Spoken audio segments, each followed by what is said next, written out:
श्रीमद भागवत महापुराणाच्या दुसऱ्या स्कंदातला 3रा अध्याय. त्यामध्ये काल आपण पहिले 10 श्लोक बघितले, ज्याच्यामध्ये विविध देवतांची उपासना कोणत्या कारणाने केली जाते आणि ते काय काय देण्यामध्ये समर्थ आहेत ते इथे आलेलं होतं. तर त्याच्यामध्ये ब्रह्मतेज ज्यांना पाहिजे त्यांनी ब्रह्मदेवाची आराधना करावी म्हटलं आहे. ज्यांना इंद्रियांची पटुता चाहिए, इंद्रियों की पटुता जिन्हें चाहिए उन्होंने वे लोग इंद्र की पूजा करे. संतान उत्पत्तीसाठी प्रजापतींची उपासना केली पाहिजे. प्रजापती म्हणजे ब्रह्मदेवाने जे निर्मिले होते सुरुवातीला, ज्यांचं उद्देश्यच हे होतं की प्रजा वाढवणे, हे उद्देश्य होतं. फॉर एक्झाम्पल प्रजापती दक्ष, मग प्रजापती दक्ष आणि त्यांची पत्नी प्रसूती, मग यांच्या पोटी ज्या कन्या झाल्या त्या कन्यांमध्ये फक्त मनुष्यांनाच जन्माला घालायची क्षमता होती असं नाही, तर पशुपक्ष्यांना पण जन्माला घालायची क्षमता होती. मग त्याच्यातल्या काही कन्या कश्यप महामुनींना दिल्या गेल्या, विवाह लावून दिला. त्याच्यातला दितीच्या पोटी दैत्य जन्मले, अदितीच्या पोटी जे जन्मले ते आदित्य म्हणजे देवता, कद्रूच्या पोटी नाग जन्मले आणि विनितेपासून गरुड आणि अरुण यांचा जन्म झाला. मग अरुणाचे पुत्र वाल्मिकी रामायणमध्ये येतात ते संपाती आणि जटायू हे झाले वगैरे वगैरे. हे झाले कश्यपांना दिलेल्या मुलांची संतानं. तसेच इतर प्रजापती दक्ष आणि प्रसूती यांच्या ज्या इतर कन्या होत्या, जी नक्षत्रे म्हटली जातात, त्या नक्षत्रांच्या ज्या देवी आहेत त्यांचा चंद्रासोबत विवाह लावला गेला, चंद्रदेवासोबत. चंद्रदेव म्हणजे कोण? अत्री आणि अनुसया यांचा एक पुत्र, 3 पुत्रांपैकी एक. ब्रह्मदेवाच्या अंशाने चंद्राचा जन्म झाला होता, विष्णूच्या अंशाने दत्ताचा जन्म आणि रुद्राच्या अंशाने दुर्वासा मुनींचा जन्म. मग दुर्वासा, दत्तात्रेय, दुर्वासा, दत्त आणि चंद्र म्हणजे सोम, हे 3 अत्री आणि अनसुयाचे पुत्र. नाव दत्तच, फक्त वडील अत्री म्हणून दत्तात्रेय असे ओळखले जातात. तर अशा प्रकारे हे प्रजापती असतात. मग ज्यांना मूलबाळ पाहिजे त्यांनी प्रजापतींची उपासना करावी असं म्हटलंय. त्यानंतर ज्यांना पैसा पाहिजे, संपत्ती पाहिजे, त्यांनी देवीची उपासना करावी, दुर्गादेवी म्हटलं इथे. ज्यांना तेज पाहिजे त्यांनी अग्नीची उपासना करावी. ज्यांना धन पाहिजे त्यांनी वसूंची आराधना करावी. वसू म्हणजे अष्टवसू, काल सांगितले होते. अग्नी, वायू, आकाश, पृथ्वी, पाणी हे जे 5 पंचमहाभूते आणि सूर्यचंद्र आणि नक्षत्र, हे 8 ग्रुप अष्टवसू म्हणून ओळखले जातात. आणि साहसिक कार्य करण्यासाठी, युद्धासाठी, समोरच्याला आपण युद्धामध्ये मारू शकलो पाहिजे, मग त्याचे धैर्य वगैरे मिळावं, साहसिक कार्यासाठी हिंमत, धाडस मिळावं, त्यासाठी रुद्रांची उपासना सांगितली गेलेली आहे. त्यानंतर अन्नप्राप्तीसाठी अदितीची उपासना, स्वर्गप्राप्तीसाठी देवतांची उपासना, जसं भगवद्गीतेच्या 9व्या अध्यायात सांगितले आहे की पण ती उपासना कशी करायची हे कुठे सांगितलं? की त्यांची आराधनेची वेगवेगळी पद्धत असते.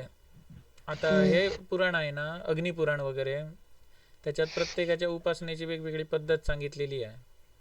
कशी उपासना करावी, कोणते मंत्र म्हणावेत, आचमनापासून ते सगळं अक्षय सांगितलेलं आहे. मध्ये तू बली प्रथेचं म्हणत होतास ना, त्याच्यावर मला एक सॉलिड पॉडकास्ट नाही, लाईव्ह क्वेश्चन आन्सर आहेत ते सापडलेत. तुला पाठवेन मी कधीतरी. ठीक आहे. पण त्याचा पंथ वेगळा आहे, पण त्याच्यामधलं जे त्याचं लॉजिक सांगितलंय ना ते बरोबर होतं.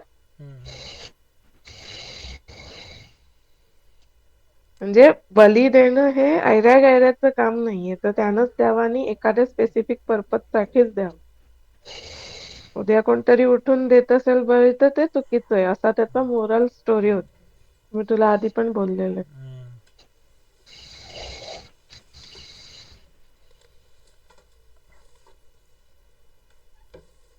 तुला पाठवेन मग लिंक हां त्याची.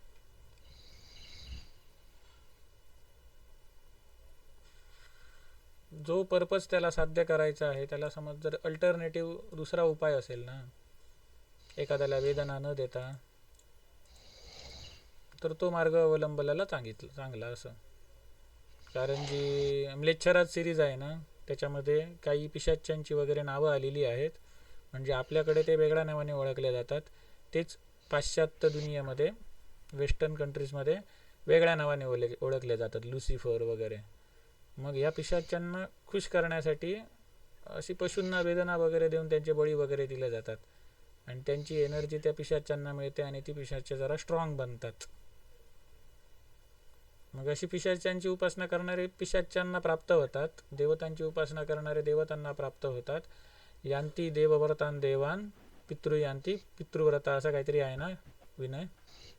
हो तेच सगळे. हो. त्याच्यामुळे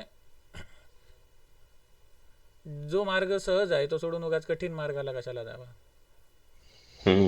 एखादा पर्पज सात्विक मार्गाने पण आपला होऊ शकतो, तो उगाच दुसऱ्याला वेदना देऊन कशाला जावा. अन्न इत्यादि चाहने वाले को अदिति की उपासना करनी चाहिए.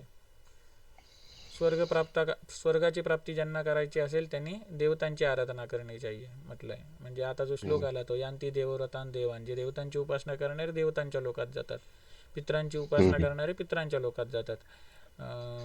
त्यानंतर आणि काय होतं ते, भूताप्रेतांची उपासना करणारे भूतपिशाच्य योनीला प्राप्त होतात, आणि माझी उपासना करणारे माझ्या अविनाशी परमधामाला प्राप्त होतात, असं भगवान म्हणतात.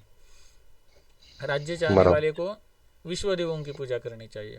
आणि प्रजाओं, आणि ज्याला राज्य पाहिजे त्याने विश्वदेवांची उपासना करावी.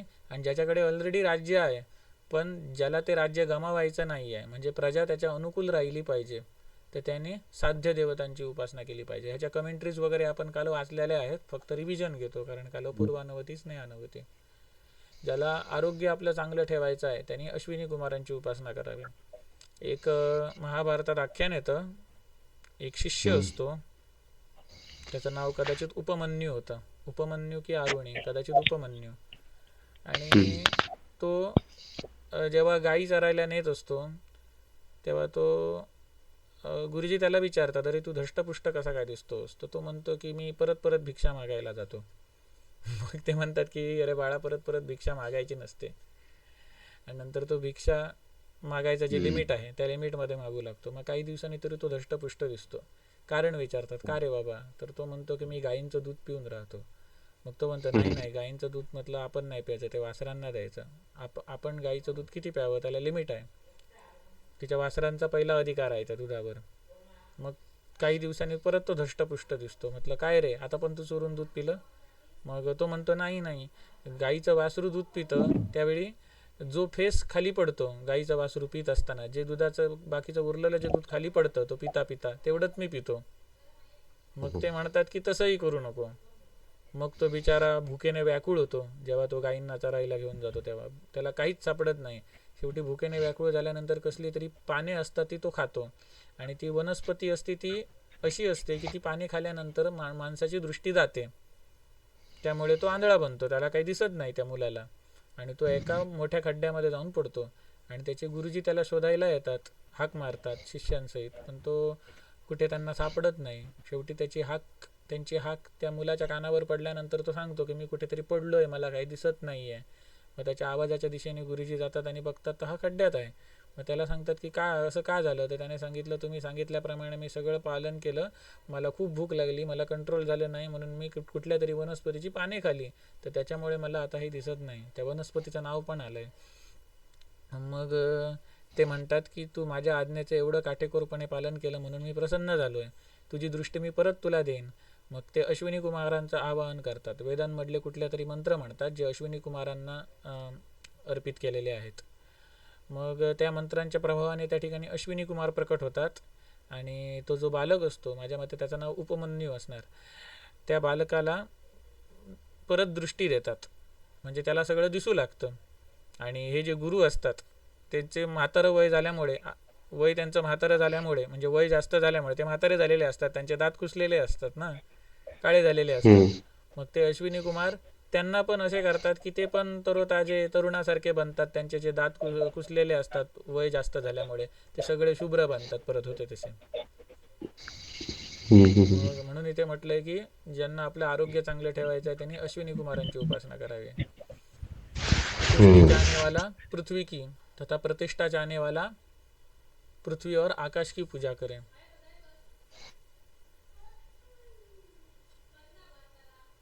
इथे कमेंट्रीमध्ये लिहिलेलं आहे की पृथ्वी आणि आकाश का म्हटलं आहे पुष्टीसाठी, कारण पृथ्वी आणि आकाश हे लोकांची लोकमाता म्हटलं आहे त्यांना. म्हणजे काही लोक आहेत ते आकाशाच्या अंतर्गत आहेत, स्पेसमध्ये आहेत, आणि काही लोक आहेत ते पृथ्वीमध्ये आहेत, म्हणजे खालचे पाताल विताल तलातल वगैरे म्हटलं आहे ते खालच्या बाजूला येतात. आणि ह्याच्यात म्हटलंय की पृथ्वी म्हणजे जेवढं आपल्याला सध्या जम्बूद्वीपाचा जो भाग दिसतो किंवा आपण सध्या पृथ्वी मानतोय ते नाही आहे, तर सातही द्वीपांसहित वरचं सूर्य चंद्र नक्षत्र हे सगळं ज्याच्यामध्ये कव्हर झालेलं आहे त्याला इथे पृथ्वी असं संबोधलं गेलेलं आहे. हे काल वेगळं शिकायला मिळालं. ज्याला सौंदर्य प्राप्त करायचं आहे त्यांनी गंधर्वांसाठी यजन करावं. आता अपूर्वाने विचारलं हे त्यांची उपासना कशी करावी. मग हे जे श्रुती वेद आहेत तर त्यांच्यामध्ये वेगवेगळे मंत्र आहेत गंधर्वांसाठी. त्याच्यानंतर ह्याच्यासाठी वेगवेगळी सुक्त आहेत. रुद्रासाठी सुक्त आहे, त्यानंतर देवीसाठी सुक्त आहे ज्याद्वारे त्यांची उपासना केली जाते. आणि पुराणांमध्ये ती जी माहिती आहे किंवा ते जे ज्ञान आहे ते डायरेक्टली मंत्र ब्राह्मण क्षत्रिय आणि वैश्य हे सोडून जे इतर आहेत शूद्र वगैरे त्यांना अधिकार नाही ना. मग पुराणांमध्ये त्यांना सोपं करून ते सांगण्यात आलेलं आहे. म्हणजे मंत्रांचं उच्चारण ते करणार नाहीत, तर ते एखाद्या ब्राह्मणाला बोलवणार, ब्राह्मण त्या ठिकाणी ते मंत्र म्हणणार त्या यजमानाच्या वतीने. जसे की आपल्याकडे समजा संकष्टीची पूजा असेल तर आपण भटजींना बोलवतो आणि भटजी ते मंत्र म्हणतात आणि आपण ते जे सांगतात त्यानुसार करतो आणि ते आपल्या परीने ते मंत्र म्हणतात. जसे लग्नाच्या वेळी सुद्धा काही मंत्र असे असतात की ते वराने म्हणायचे असतात, काही मंत्र असे असतात की ते वधूने म्हणायचे असतात. पण आजकाल वर आणि वधूंना ते काही नॉलेजच तसलं राहिलेलं नाही, संस्कृत त्यांना काही नीट वाटता पण येणार नाही, मंत्रांचा उच्चार नीट होणार नाही. मग वधू आणि वराच्या वतीने ते भटजी असतात तेच मंत्र म्हणतात. मग ह्याचं एक एक्झाम्पल म्हणजे तुम्हाला हे मिळेल, निग्रहाचार्यांच्या लग्नाचे व्हिडिओ बघा. त्याच्यात निग्रहाचार्य फेरे मारताना स्वतः ते मंत्र म्हणत होते. जे कोण अडाणी लोक होते त्यांना वाटलं की काय बाबा यांनी पुरोहित ठेवला नाही, स्वतःचा पुरोहित बनला. त्याचे पुरोहित बाजूला उभे होते, पण जे वर आणि वधूने जे मंत्र म्हणायचे आहेत ते त्यांनी आणि त्यांच्या पत्नीने म्हटले होते त्यावेळेला. हा, तर सांगायचा उद्देश कुठून आला, तो विषय कुठून आला. हा, हे जे यजन हे जे कसं यजन करायचं यांचं ते. ज्यांना वेदांचा अधिकार नाही आहे, मंत्र बोलायचा ज्यांना अधिकार नाही आहे, तर ते ब्राह्मणाला बोलवून त्यांच्याकडून ते मंत्र वधवून घेऊ शकतात. आणि ब्राह्मण काय करतात, त्या व्यक्तीच्या वतीने ते सगळे मंत्र म्हणतात त्याला फळ मिळावं म्हणून. जसं आपण सत्यनारायण महापूजेला ब्राह्मणांना बोलवतो, ब्राह्मण ती कथा वगैरे सगळं सांगतात, पण ते फळ कोणाला मिळतं असं म्हटलंय फलश्रुतीमध्ये, जो यजमान आहे त्याला. अच्छा. कारण ब्राह्मणाला दक्षिणा मिळते, बरोबर. मग त्याचं जे फळ आहे ते मिळतं यजमानाला. मग तो कुठल्याही वर्णाचा का असेना त्याला मिळतं. त्याचप्रमाणे ज्यांच्या कानावरती ती हरिकथा पडते त्यांना फळ मिळतं. बरोबर. सौंदर्य ज्यांना प्राप्त करायचं आहे त्यांनी गंधर्वांचं यजन करावं. ज्याला सुंदर स्त्री बायको प्राप्त करायची आहे त्याने उर्वशी नामक अप्सरेची पूजा करावी. आणि स्वामित्व सगळ्या गोष्टींवरती स्वामित्व प्राप्त करायचं असेल तर ब्रह्माजी का यजन करेन.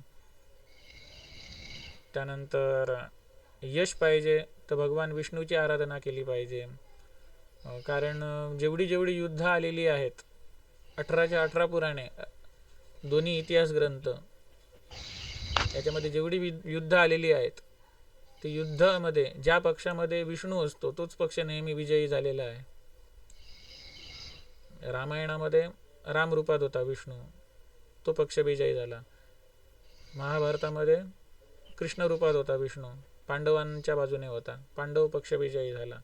त्याच्या आधीची जेवढी युद्ध झालेली देवासूर संग्रामामध्ये, त्या देवासूर संग्रामामध्ये इंद्राच्या बाजूने विष्णू असायचा.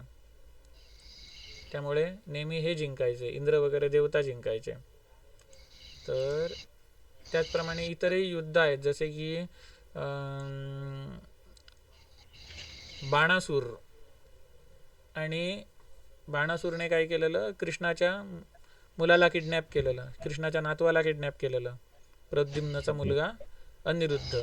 कारण अनिरुद्ध आणि बाणासूरची मुलगी यांच्यात प्रेम होतं आणि बाणासूरला ते मान्य नव्हतं.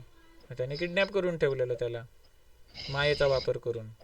आणि मग कृष्ण, बलराम, प्रद्युम्न गरुडावरून आले युद्ध करायला. आणि इकडे बाणासूरने शिवशंकरांना सांगितलं की तुम्ही मला एक वचन द्या. शिवशंकर भोळे, त्यांनी दिलं वचन, युद्धाचं वचन. त्यांना माहीत त्यांना सांगितलं युद्ध आहे ते कृष्णाच्या विरोधात लढायचं आहे. मग नाईलाज होता. मग त्यावेळेला भयंकर घनघोर युद्ध झालेलं. आणि त्या युद्धामध्ये एक असा उल्लेख येतो की तिकडे शिवशंकरांनी माहेश्वरी ज्वर सोडला, जो 3 मस्तके असणारा होता आणि हातातून भस्म उडवत होता. ते भस्म ज्याला ज्याला लागेल त्याला ताप भरत होता, ताप यायचा. मग ते जे भस्म होते ते बलरामला लागले आणि बलरामला ताप आला. पण श्रीकृष्णाने बलरामला स्पर्श केला आणि त्याला पूर्ववत केलं, रिकवर केलं. आणि कृष्णाने वैष्णव ज्वर सोडला आणि वैष्णव ज्वर आणि माहेश्वरी ज्वर यांच्यात युद्ध झालं. आणि त्याच्यात माहेश्वरी ज्वरावरती वैष्णव ज्वराने मात केली. आणि माहेश्वरी ज्वर शरण आला आणि त्याने सांगितलं की मला माफ कर, मी माघार घेतो. आज आपल्यात जे युद्ध झालेले आहे 2 ज्वरांमधलं युद्ध, ह्याचं जो कोण स्मरण करेल त्याला ज्वर होणार नाही, असं त्याने वरदान दिलं. आणि माणगावचे जे टेंबिये स्वामी आहेत, त्यांच्या शिष्यांच्या वंशावळीमध्ये, त्यांच्या शिष्य काय म्हणतात, ते वंशावळ म्हणत नाही, काय म्हणतात, शिष्यांच्या साखळीमध्ये किंवा त्यांच्या शिष्य परंपरेमध्ये एक गुळवणी महाराज म्हणून आहेत. मग त्यांनी गुळवणी महाराज, जोशी महाराज वगैरे आहेत, त्यांचा पाठच्या बाजूला मठ आहे, टेंबे स्वामींची गुफा आहे त्या ठिकाणी, गुहा आहे त्या ठिकाणी.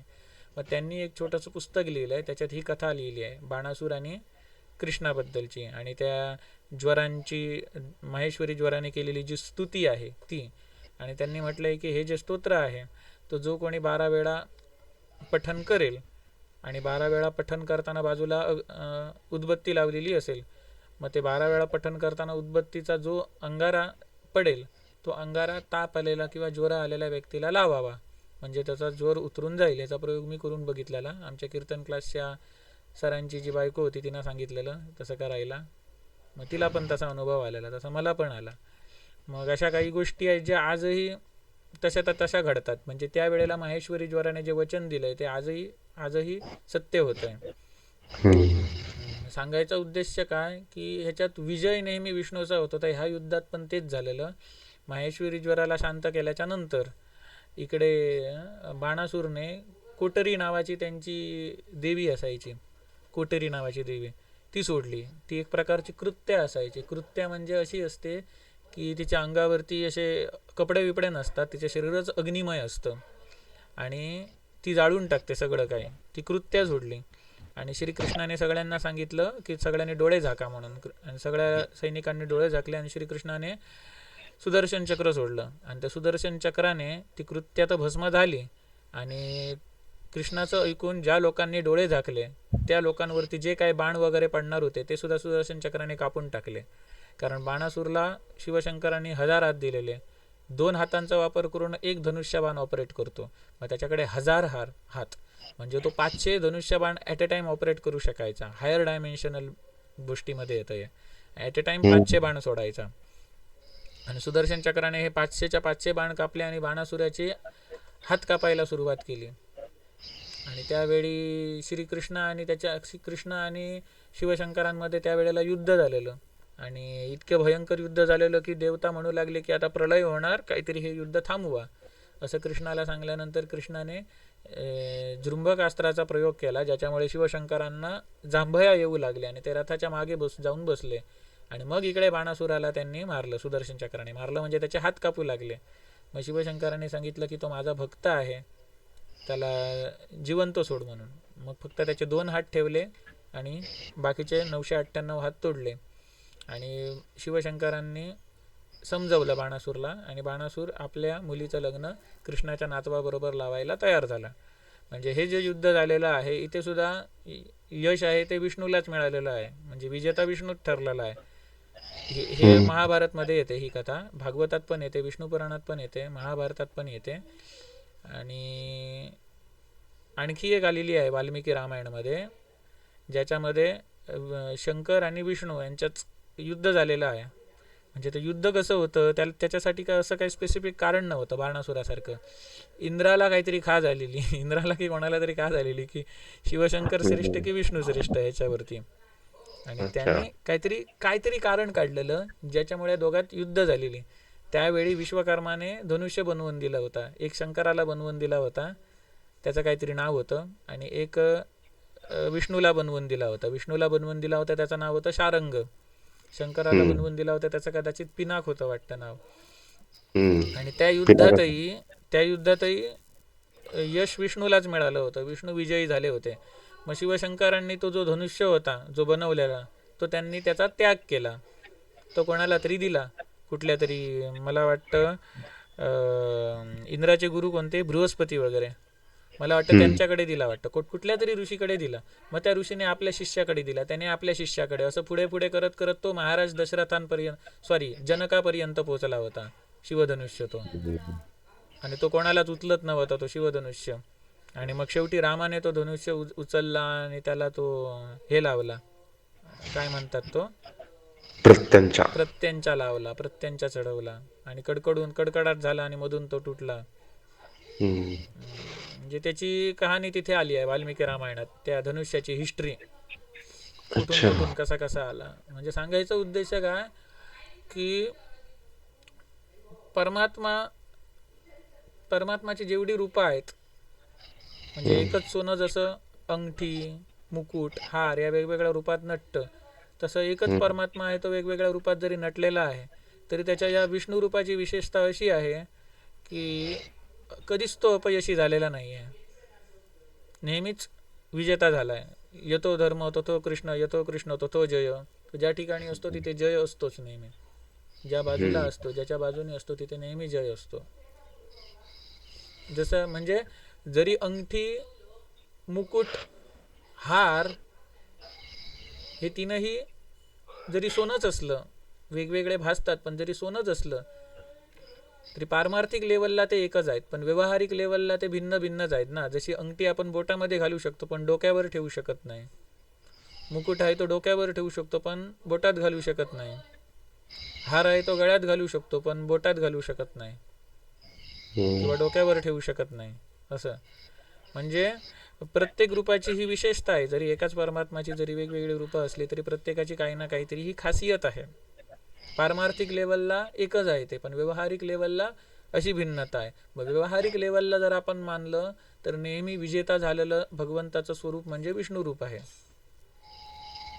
म्हणून इथे म्हटलंय की यश की कामना करने वालों को यज्ञ पुरुष भगवान विष्णू की आराधना करनी चाहिए.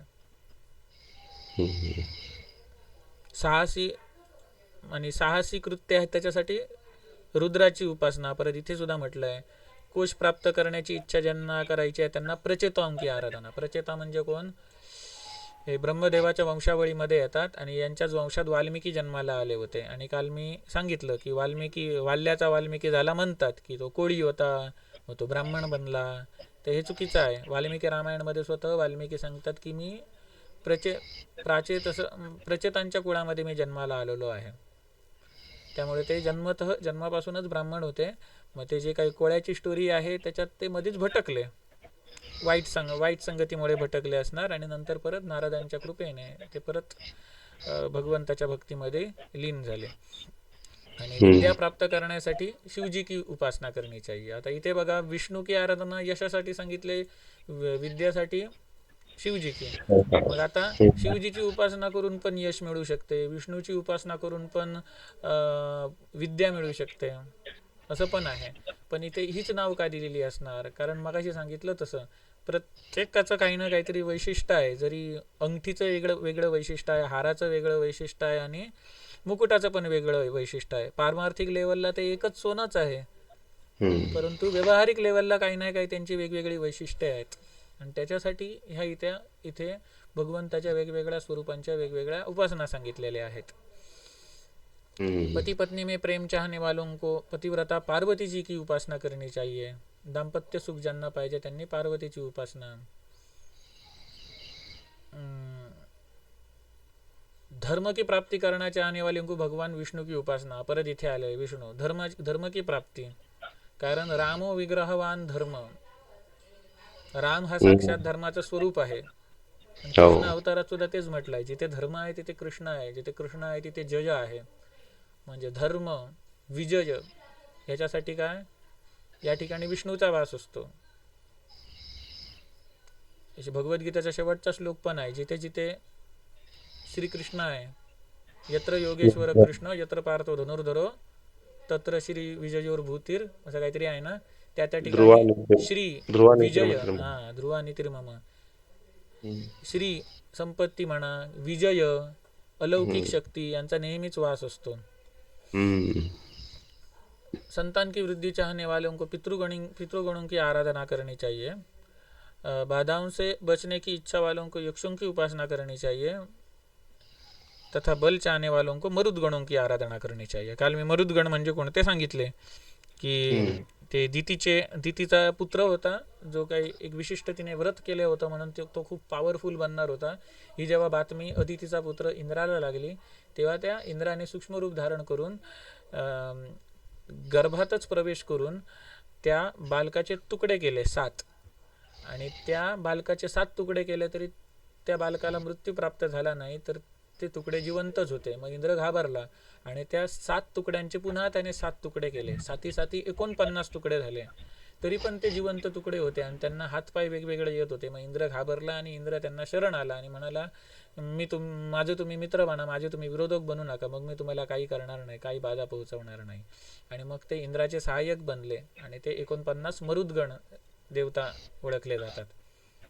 जेव्हा भगवंताने विश्वरूप दाखवलं अर्जुनला, त्याच्यात ते अर्जुनला सांगतात, बघ 12 आदित्य बघ माझ्या शरीरामध्ये, 11 रुद्र बघ माझ्या शरीरामध्ये, माझ्या शरीरामध्ये 49 मरुदगण बघ.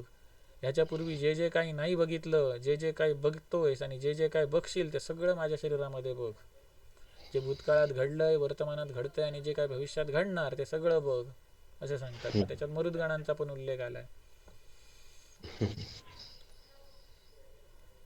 राज्य ज्याला प्राप्त करायचं आहे त्याने मन्वंतरांचे अधिपती जे मनु आहेत, वैवस्वत मनु, स्वयंभुव मनु वगैरे, यांची पूजा केली पाहिजे. अभिचार कर्म करने के लिए निरुति देवता की आराधना करनी चाहिए. अभिचार म्हणजे काय? मंत्रांद्वारे एखाद्याला नुकसान पोचवणे, म्हणजे जशी की ब्लॅक मॅजिक वगैरे येतं. मग ह्याच्यात ती जी मंत्रविद्या आहे ती आपण कशासाठी वापरू शकतो? एखादा वाईट राजा आहे किंवा जो आपला शत्रू आहे तो वाईट आहे, अधर्मी आहे, मग अधर्मीला मारण्यासाठी आपण त्या गोष्टींचा सदुपयोग करू शकतो. त्या ब्लॅक मॅजिकचा आपण सदुपयोग करू शकतो, त्या मंत्रांचा.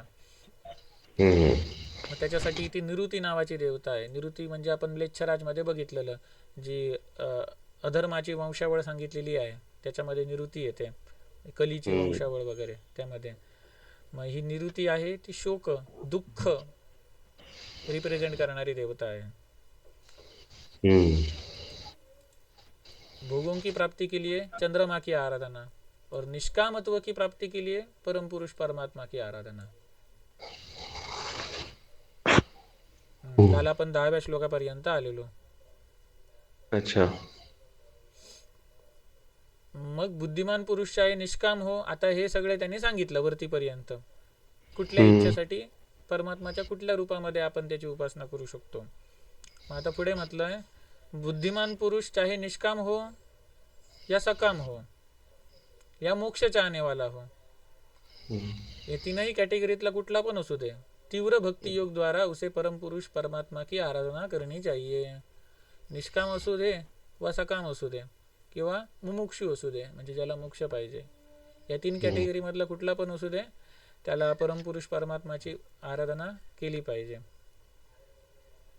इथपर्यंत आपण बघितलेले 10 श्लोकांचं हे. आता आपण 11व्या श्लोकापासून सुरुवात करूया. एतावानेव यजताम इहं निःश्रेयसोदयः भगवत्यचलो भावो यद्भागवत संगतः.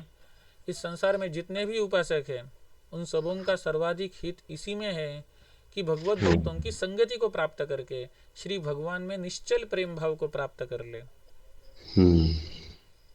आता इथे संगतीचा एक फायदा असा असतो की माणसाची आयु आता कलियुगामध्ये 60-70च्या आसपास गेलेली आहे. मग 60-70 मध्ये आपण आपल्या डेली ॲक्टिव्हिटीज करता करता हे जे भगवंताविषयीचं जे ज्ञान आहे सगळं आपण प्राप्त करू शकतो का एवढ्या कमी आयुमध्ये सगळी कामं करता करता? पण नाही. 4 वेद, 18 पुराणे. समजा आपण द्विजातीमध्ये पैदा झालेलो नसू, जन्माला आलेलो नसू, समजा शूद्र वर्णामध्ये जन्माला आलो, तर आपल्याला 18 पुराणांचा तर अधिकार आहे, रामायण महाभारत इत्यादी इतिहास ग्रंथांचा तर अधिकार आहे. मग रामायण महाभारत इतिहास ग्रंथ म्हणजे 24,000 श्लोकांचं रामायण, वाल्मिकी रामायण, 1,00,000 श्लोकांचं वेदव्यास महाभारत, आणि हे सगळे पुराण, ह्या सगळ्या पुराणांची 18 पुराणांच्या श्लोकांची संख्या 60 लाख होते. मग एवढं आपण एवढ्याच्या आयुमध्ये 60 वर्षाच्या स्पॅनमध्ये आपला कामधंदा सांभाळून करू शकतो का? नाही. मग जेवढं काय आपण वाचलेलं आहे, जेवढं काय आपण अभ्यासलेलं आहे, जेव्हा आपण संतांच्या संगतीमध्ये येतो, भगवत भक्तांच्या संगतीमध्ये येतो, तेव्हा आपापल्या प्रत्येकामध्ये ज्ञानाचं शेअरिंग होतं. आपण जे काही वाचलेलं असेल ते दुसऱ्यांना शेअर करतो, दुसऱ्यांनी काय वाचलेलं असेल ते आपल्याला शेअर करतात. त्याच्यात काही अशा गोष्टी असू शकतात ज्या आपल्या वाचनात आलेल्या नव्हत्या, कारण आपल्याला तेवढा वेळ मिळत नाही. त्यांच्या सुद्धा वाचनात ज्या गोष्टी आल्या नव्हत्या त्या आपल्या वाचनात आल्या असतील. कळलं ना? मग अशा प्रकारे हा एक लाभ होतो आपल्याला भक्तांच्या संगतीमध्ये. म्हणजे जी गोष्ट वाचून कळणार होती, त्या वाचण्यासाठी जेवढा वेळ लागणार होता, तीच गोष्ट आपल्याला कमी कालावधीमध्ये मिळते भगवत भक्तांच्या संगतीमध्ये राहून.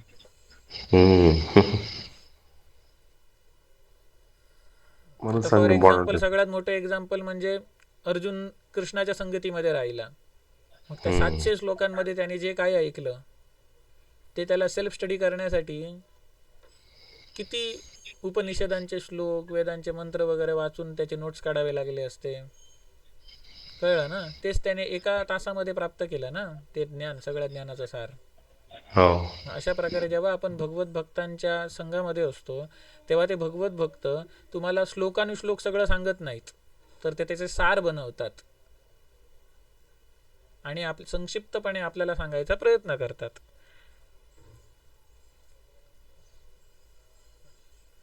त्याच्यामुळे तो एक आपला फायदा, कमीत कमी वेळेमध्ये आपल्याला ज्ञानाचं सार मिळतं. नाहीतर आपण ते डिटेलमध्ये वाचत राहणार आणि मग त्याच्यातून काय ते सार काढणार. आता याची भावप्रकाशिका, कमेंट्री, भाष्य. श्रीधर स्वामी म्हणतात, इससे पहले जितने भी देवताओं की आराधना बतलाई गई है उन सबों का संयोग पृथक्त्वन्याय से भक्ति योग ही फल है. इस बात को एतावानेव इत्यादि श्लोक से बतलाया गया है. इंद्र इत्यादि देवताओं की आराधना करने से भगवत भक्तों का संग मिलता है. उनके फलस्वरूप भगवान में जो निश्चल भक्ति का उदय होता है वही परम पुरुषार्थ का उदय रूपी लाभ है.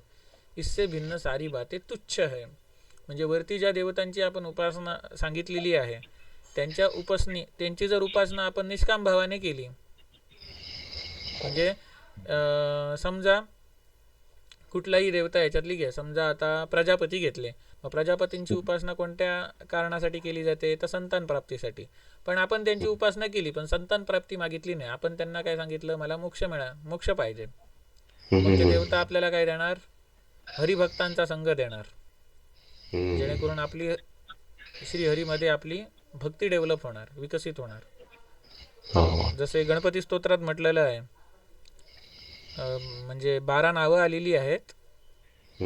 प्रथमं वक्रतुंडंचम, एकदंत द्वितीयकं, तृतीय कृष्णपिंगाक्ष, गजवक्र चतुर्थकं, लंबोदरं पंचमं च, षष्ठ विकटमेवचं, सप्तमं विघ्नराजेंद्रं, धूम्रवर्णं तथाष्टमं, नवमं भालचंद्रं च, दशमनं तुम विनायकं, 11 गणपती आणि 12 तू गजानन. अशी गणपतीची 12 नावे आली आहेत. आणि या स्तोत्राची फलश्रुती का आलेली आहे?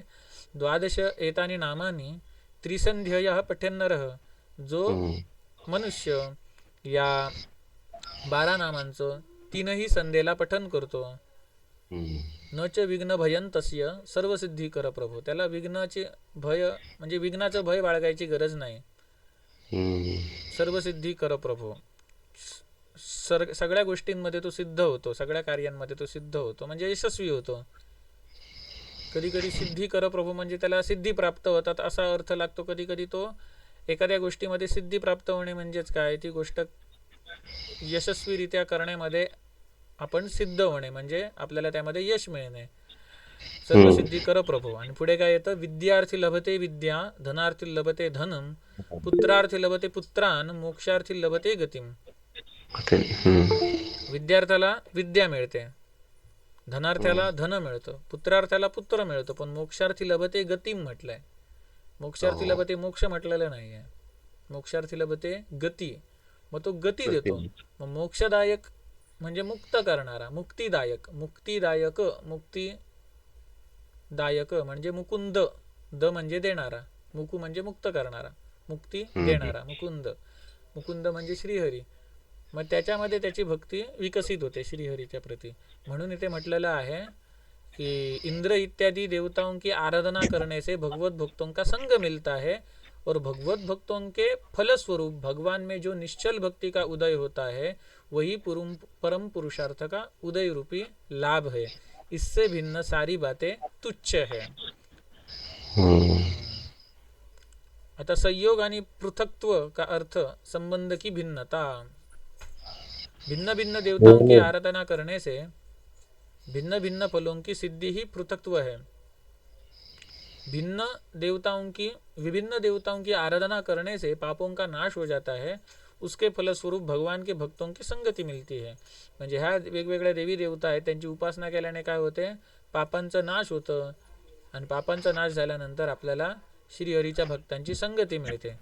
भागवतों का संग मिलने से श्री भगवान में अविचल भक्ति प्राप्त होती है. अविचल म्हणजे विचलित होणारी नाही, अविचल म्हणजे स्थायी.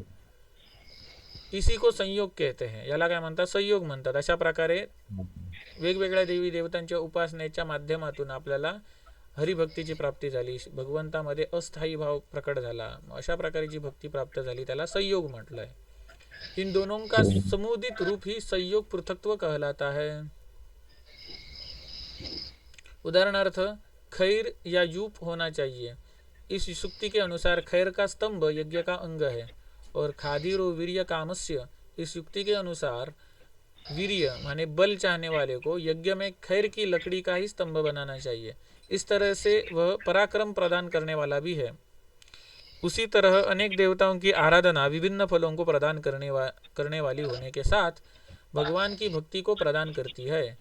इस प्रकार दोनों प्रकार का फल प्रदान करने वाले इंद्रादि देवताओं की आराधना श्री हरि की भक्ति की प्राप्ति की कामना से ही करनी चाहिए. इसीलिए गोपियों ने कात्यायनी देवी की आराधना श्री भगवान को पति बनाने की कामना से की थी. म्हणजे जसे तुलसीदास सांगतात की तुलसीदास रामायण जे आहे श्री रामचरितमानस, त्याच्या सुरुवातीला तुलसीदास सांगतात की वेगवेगळ्या देवतांची स्तुती करतात. समजा गणेशाची केली असेल तर ते काय म्हणतात, हे गणेशा माझी श्री रामाचरणी भक्ती लागो, प्रीती लागो. सरस्वतीची केली तिची स्तुती करतात, म्हणतात हे सरस्वती माझी श्री रामाचरणी प्रीती लागो. शंकराची स्तुती केली शिवपार्वतीची, हे शिवपार्वती दोघांची स्तुती करून सांगतात की माझी श्री रामाचरणी प्रीती जडू देत, असं असं. तसंच इथे गोपींनी पण केलं होतं. कात्यायनी देवीची आराधना केलेली आणि काय मागणं केलं, श्री भगवंत आम्हाला पतिरूपात प्राप्त होवो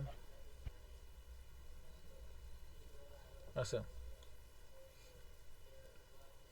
कोणीतरी काहीतरी कमेंट केलंय वाटतं, आवाज आलेला, मतलब पॅरेग्राफ हँड रेस केला तुम्ही. कोणी केला? हा मीच केलेला. हा, काय विचारायचं होतं? विचारायचं होतं ते गणपती स्तोत्र म्हणजे असे स्तोत्र असतात, ते कोणी पण म्हटले तर काय सगळ्यांनाच जे स्तोत्र असतात ना. आवाज येतोय? हा, नॉइज येतोय, जरा जवळ धर माईक. हा, जे स्तोत्र असतात ना ते कोणी पण म्हटले तर कोणाला पण त्याचा फायदा होतो का, की ते गुरुकडून सिद्ध करून घ्यायचे असतात आणि मग म्हणायचे असतात? गुरुकडून सिद्ध असं काय करून जे असतं? म्हणायचे असतात ते मंत्र, आणि स्तोत्र असतं ते सगळ्यांसाठी असतं. जसे विष्णू सहस्त्रनाम आहे तसे. मग आता विष्णू सहस्त्रनाम बघ, जसं तिथे आलेलं आहे ग्रंथामध्ये, ते अनुष्टुप छंदामध्ये आहे, बरोबर. आणि सत्यनारायण पूजेच्या वेळेला जे म्हटलं जातं ते कसं आहे, ती सुटी सुटी नावं आहेत, बरोबर. म्हणजे तिथे जर असा श्लोक असेल, विश्वम विष्णुर्व षट्कारो भूत भव्य भवत प्रभू, मग त्या सत्यनारायण पूजेला कसं म्हटलं जातं, विष्णवे नमः, विश्वस्मे नमः, वषट्काराय नमः, भूतभव्य भवत प्रभवे नमः, भूतकृते नमः, भूतभृते नमः, भावाय नमः, अशी असतात. म्हणजे ही जे स्तोत्रे असतात त्यांचा भाव महत्त्वाचा असतो, आणि जे मंत्र असतात त्या ठिकाणी उच्चार वगैरे परफेक्ट झाले पाहिजे, उदात्त स्वर अनुदात्त स्वर. म्हणून हे जे मंत्र असतात हे प्रामुख्याने श्रुतीमध्ये येतात, वेदांमध्ये येतात. आणि ही जी स्तोत्रे असतात ती प्रामुख्याने स्मृतीमध्ये येतात. स्मृती म्हणजे पुराणे किंवा इतिहास ग्रंथ, जे सगळ्या वर्णांसाठी खुले आहेत. आणि जे श्रुती आहेत, वेद आहेत, ते ब्राह्मण, क्षत्रिय आणि वैश्य ज्यांचे उपनयन संस्कार झालेले आहेत, मग ते जे मंत्र आहेत ते गुरुकडून घेतले पाहिजेत, ते गुरुच्या अध्यक्षतेखाली शिकले पाहिजेत. आणि जी स्तोत्रे आहेत त्या स्तोत्रांचा मराठी अनुवाद जरी तुम्ही अभ्यासला तरी तेच फळ मिळणार, कारण त्या ठिकाणी भाव महत्त्वाचा असतो स्तोत्रांमध्ये. स्तोत्र म्हणजे स्तुती. आता एखाद्याने केलेली स्तुती, फॉर एक्झाम्पल, समजा पुराणातला एखादा प्रसंग आहे, त्यामध्ये प्रल्हादाने केलेली स्तुती असेल, भगवान विष्णूचं जेव्हा दर्शन झालं, मग ती स्तुती आपण वाचली तर त्याने आपल्या भावना त्या ठिकाणी व्यक्त केलेल्या आहेत. मग त्याच्यात पुढचा शब्द मागे झाला, मागचा शब्द पुढे झाला, किंवा आपण ती मराठीतून म्हटली किंवा हिंदीतून म्हटली तरी चालते, कारण भाव तोच असतो. पण जे वेदांमधील जे मंत्र आलेले आहेत त्यांचा एक विशिष्ट क्रम असतो, त्यांच्या अक्षरांचा विशिष्ट क्रम असतो. मग ते जसेच्या तसेच म्हटले गेले पाहिजेत. आणि ते समजलं ना. स्तोत्र आहे, आता हे गणपती स्तोत्र आहे ते कशामधून आलं, मगाशी मी सांगितलं ते त्याच्या खाली लिहिलेलं आहे, इति श्री नारद पुराणे संकटनाशन गणेश स्तोत्र संपूर्ण. ते नारद पुराणात आलेलं आहे. आणि हे पुराणांमध्ये जेवढी स्तोत्र येत आहेत, पुराणांचं जे नॉलेज आहे ते सगळ्यांसाठी खुलं आहे. ब्राह्मण, क्षत्रिय, वैश्य, शूद्र किंवा जे वर्णसंकर आहे त्यांच्यासाठी पण ते सगळं खुलं आहे. त्याच्यामुळे रामरक्षा त्या पण. स्तोत्रांचा उद्देशच हे आहे की तुम्ही पण हे पठन करा आणि याचा लाभ घ्या. मग ह्या ज्या गोष्टी पुराणांमधून सगळ्यांसाठी ओपन केलेले आहेत. आणि जे मंत्र आहेत वेदांमधले, ते सगळ्यांसाठी खुले नाही आहेत. ते गुरुच्या अध्यक्षतेखालीच त्यांचं पारायण केलं पाहिजे, किंवा गुरुच्या अध्यक्षतेखालीच त्यांचं पठन केलं पाहिजे. जर चुकीचा उच्चार झाला तर आपल्याला ते महागात पडू शकतो. रामरक्षा पण आहे ना. हां. मग रामरक्षेचा राम मराठी अनुवाद आहे, तो पण तितकाच फलदायी आहे जेवढा संस्कृत अनुवाद आहे. मग स्तोत्रांमध्ये भाव प्रधान असतो आणि मंत्रांमध्ये हे उच्चार वगैरे इतर गोष्टी होतात. त्याच्यामुळे अधिकारी व्यक्ती मंत्रांसाठी पाहिजे. आणि स्तोत्रांसाठी कसा पण चालतो. स्तोत्रांमध्ये आपल्या उच्चारात चूक झाली किंवा आणि काय झालं तरी भगवंत त्या ठिकाणी भाव बघतो. मंत्रांमध्ये तसं नाही आहे, मंत्रांना अधिकारी व्यक्तीच पाहिजे.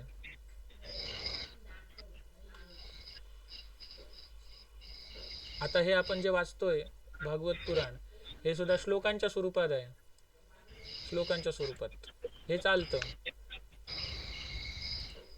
ह्याच्यात एखादी स्तुती आलेली असेल तर ती श्लोकांच्या स्वरूपात आहे, इथे मंत्र नाही आहेत. मग श्लोकांच्या स्वरूपात जी स्तुती आहे ती आपण म्हटली तरी चालते. पण मंत्र जे असतात ते त्याच्यासाठी आपल्याला त्यात अधिकार असावा लागतो. विष्णू सहस्त्रनाममध्ये जी सुटी नावं आहेत त्याच्यामध्ये सुरुवातीला जर आपण प्रणवाचा उच्चार केला तर प्रणवाचा उच्चार कोण करू शकतात, जे द्विजय आहेत ते, बाकीचे करू शकत नाही. म्हणून जे विष्णू सहस्त्रनाम जे भीष्म आणि युधिष्ठिरच्या संवादात आलेले आहे त्याच्यात कुठेच प्रणवाचा उच्चार नाही आहे. विश्वम विष्णुर्वषट्कारो भूत भव्य भवत प्रभू भूतकृत भूतभृद्भाव भूतात्मा भूतभावन वगैरे वगैरे पुढे पुढे आहे. पण त्याच्यात कुठेच प्रणवाचा उच्चार नाही आहे. का? कारण ते स्तोत्र आहे, स्तुती आहे, सगळ्यांसाठी खुली आहे. प्रणवाचा उच्चार जिथे जिथे येतो ते ब्राह्मण, क्षत्रिय किंवा वैश्य जे त्याच्यामध्ये पारंगत आहेत, गुरुच्या अध्यक्षतेखाली शिकलेले आहेत, अधिकारी व्यक्ती आहेत, तेच करू शकतात. म्हणून जी विष्णू सहस्त्रनामावली जी आहे त्याच्यामध्ये त्या प्रणवाचा उच्चार करू नका म्हणतात. पुढचं विश्वस्मय नमा, विष्णवे नमा, वषटकाराय नमा असं बाकीच्यांना म्हणायला सांगतात. त्याचप्रमाणे जो शिवशंकरांचा मंत्र आहे त्याच्यात सुद्धा जे अधिकारी नाही आहेत त्यांना शिवाय नमः शिवाय नमः असं म्हणायला सांगतात. प्रणवाचा उच्चार करू नका म्हणतात जे अधिकारी नाही आहेत त्यांना. समजलं? हो. ज्ञानं यदा प्रतिनिवृत्त गुणोर्मिक्र ज्ञानं यदा प्रतिनिवृत्त गुणोर्मिचक्रमात्म प्रसाद काहीतरी हे चुकतंय.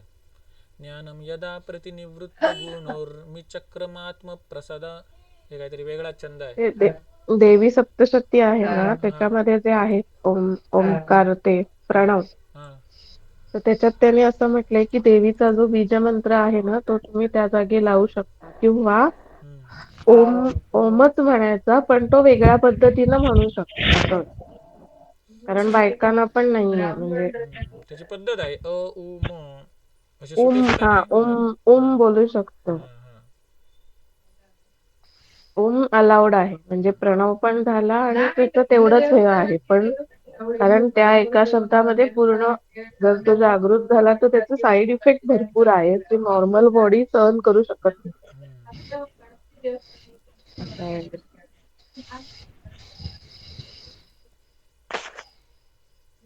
त्याच्यामुळे हा बोल. ते वेगवेगळं त्याला वेगवेगळ्या माणसाने वेगवेगळे प्रणव लावाय म्हणजे वेगवेगळे.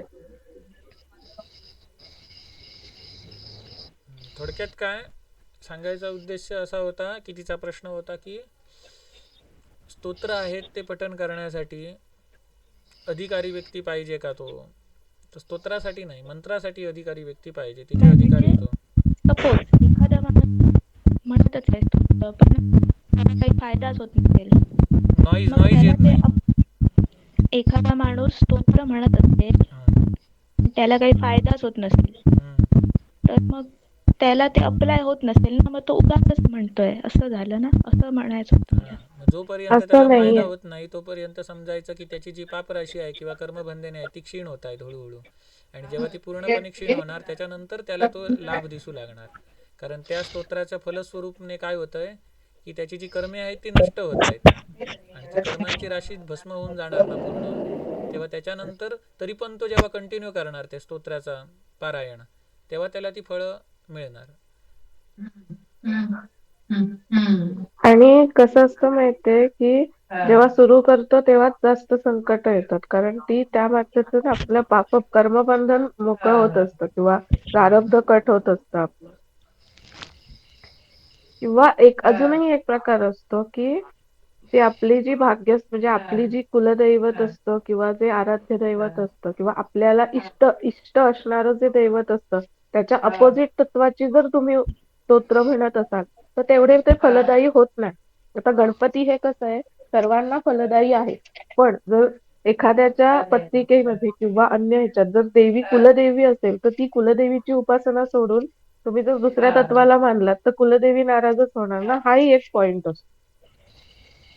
त्याच्यामुळे त्या सगळ्यांचं बेसिक करून मग तुम्हाला जो आराध्य आहे इष्ट आहे ते तुम्ही करू शकता, तर तुम्हाला त्याची फळं शीघ्र मिळतात. ओके. तसं पण जर बघायला गेलं तर आता त्यांचं स्मरणच केलं नाही आणि जर तुम्ही फक्त इष्टदैवत करत असाल जे तुमच्या घराण्यापासून टोटली वेगळं तत्व असेल तर त्याचा इफेक्ट होतो.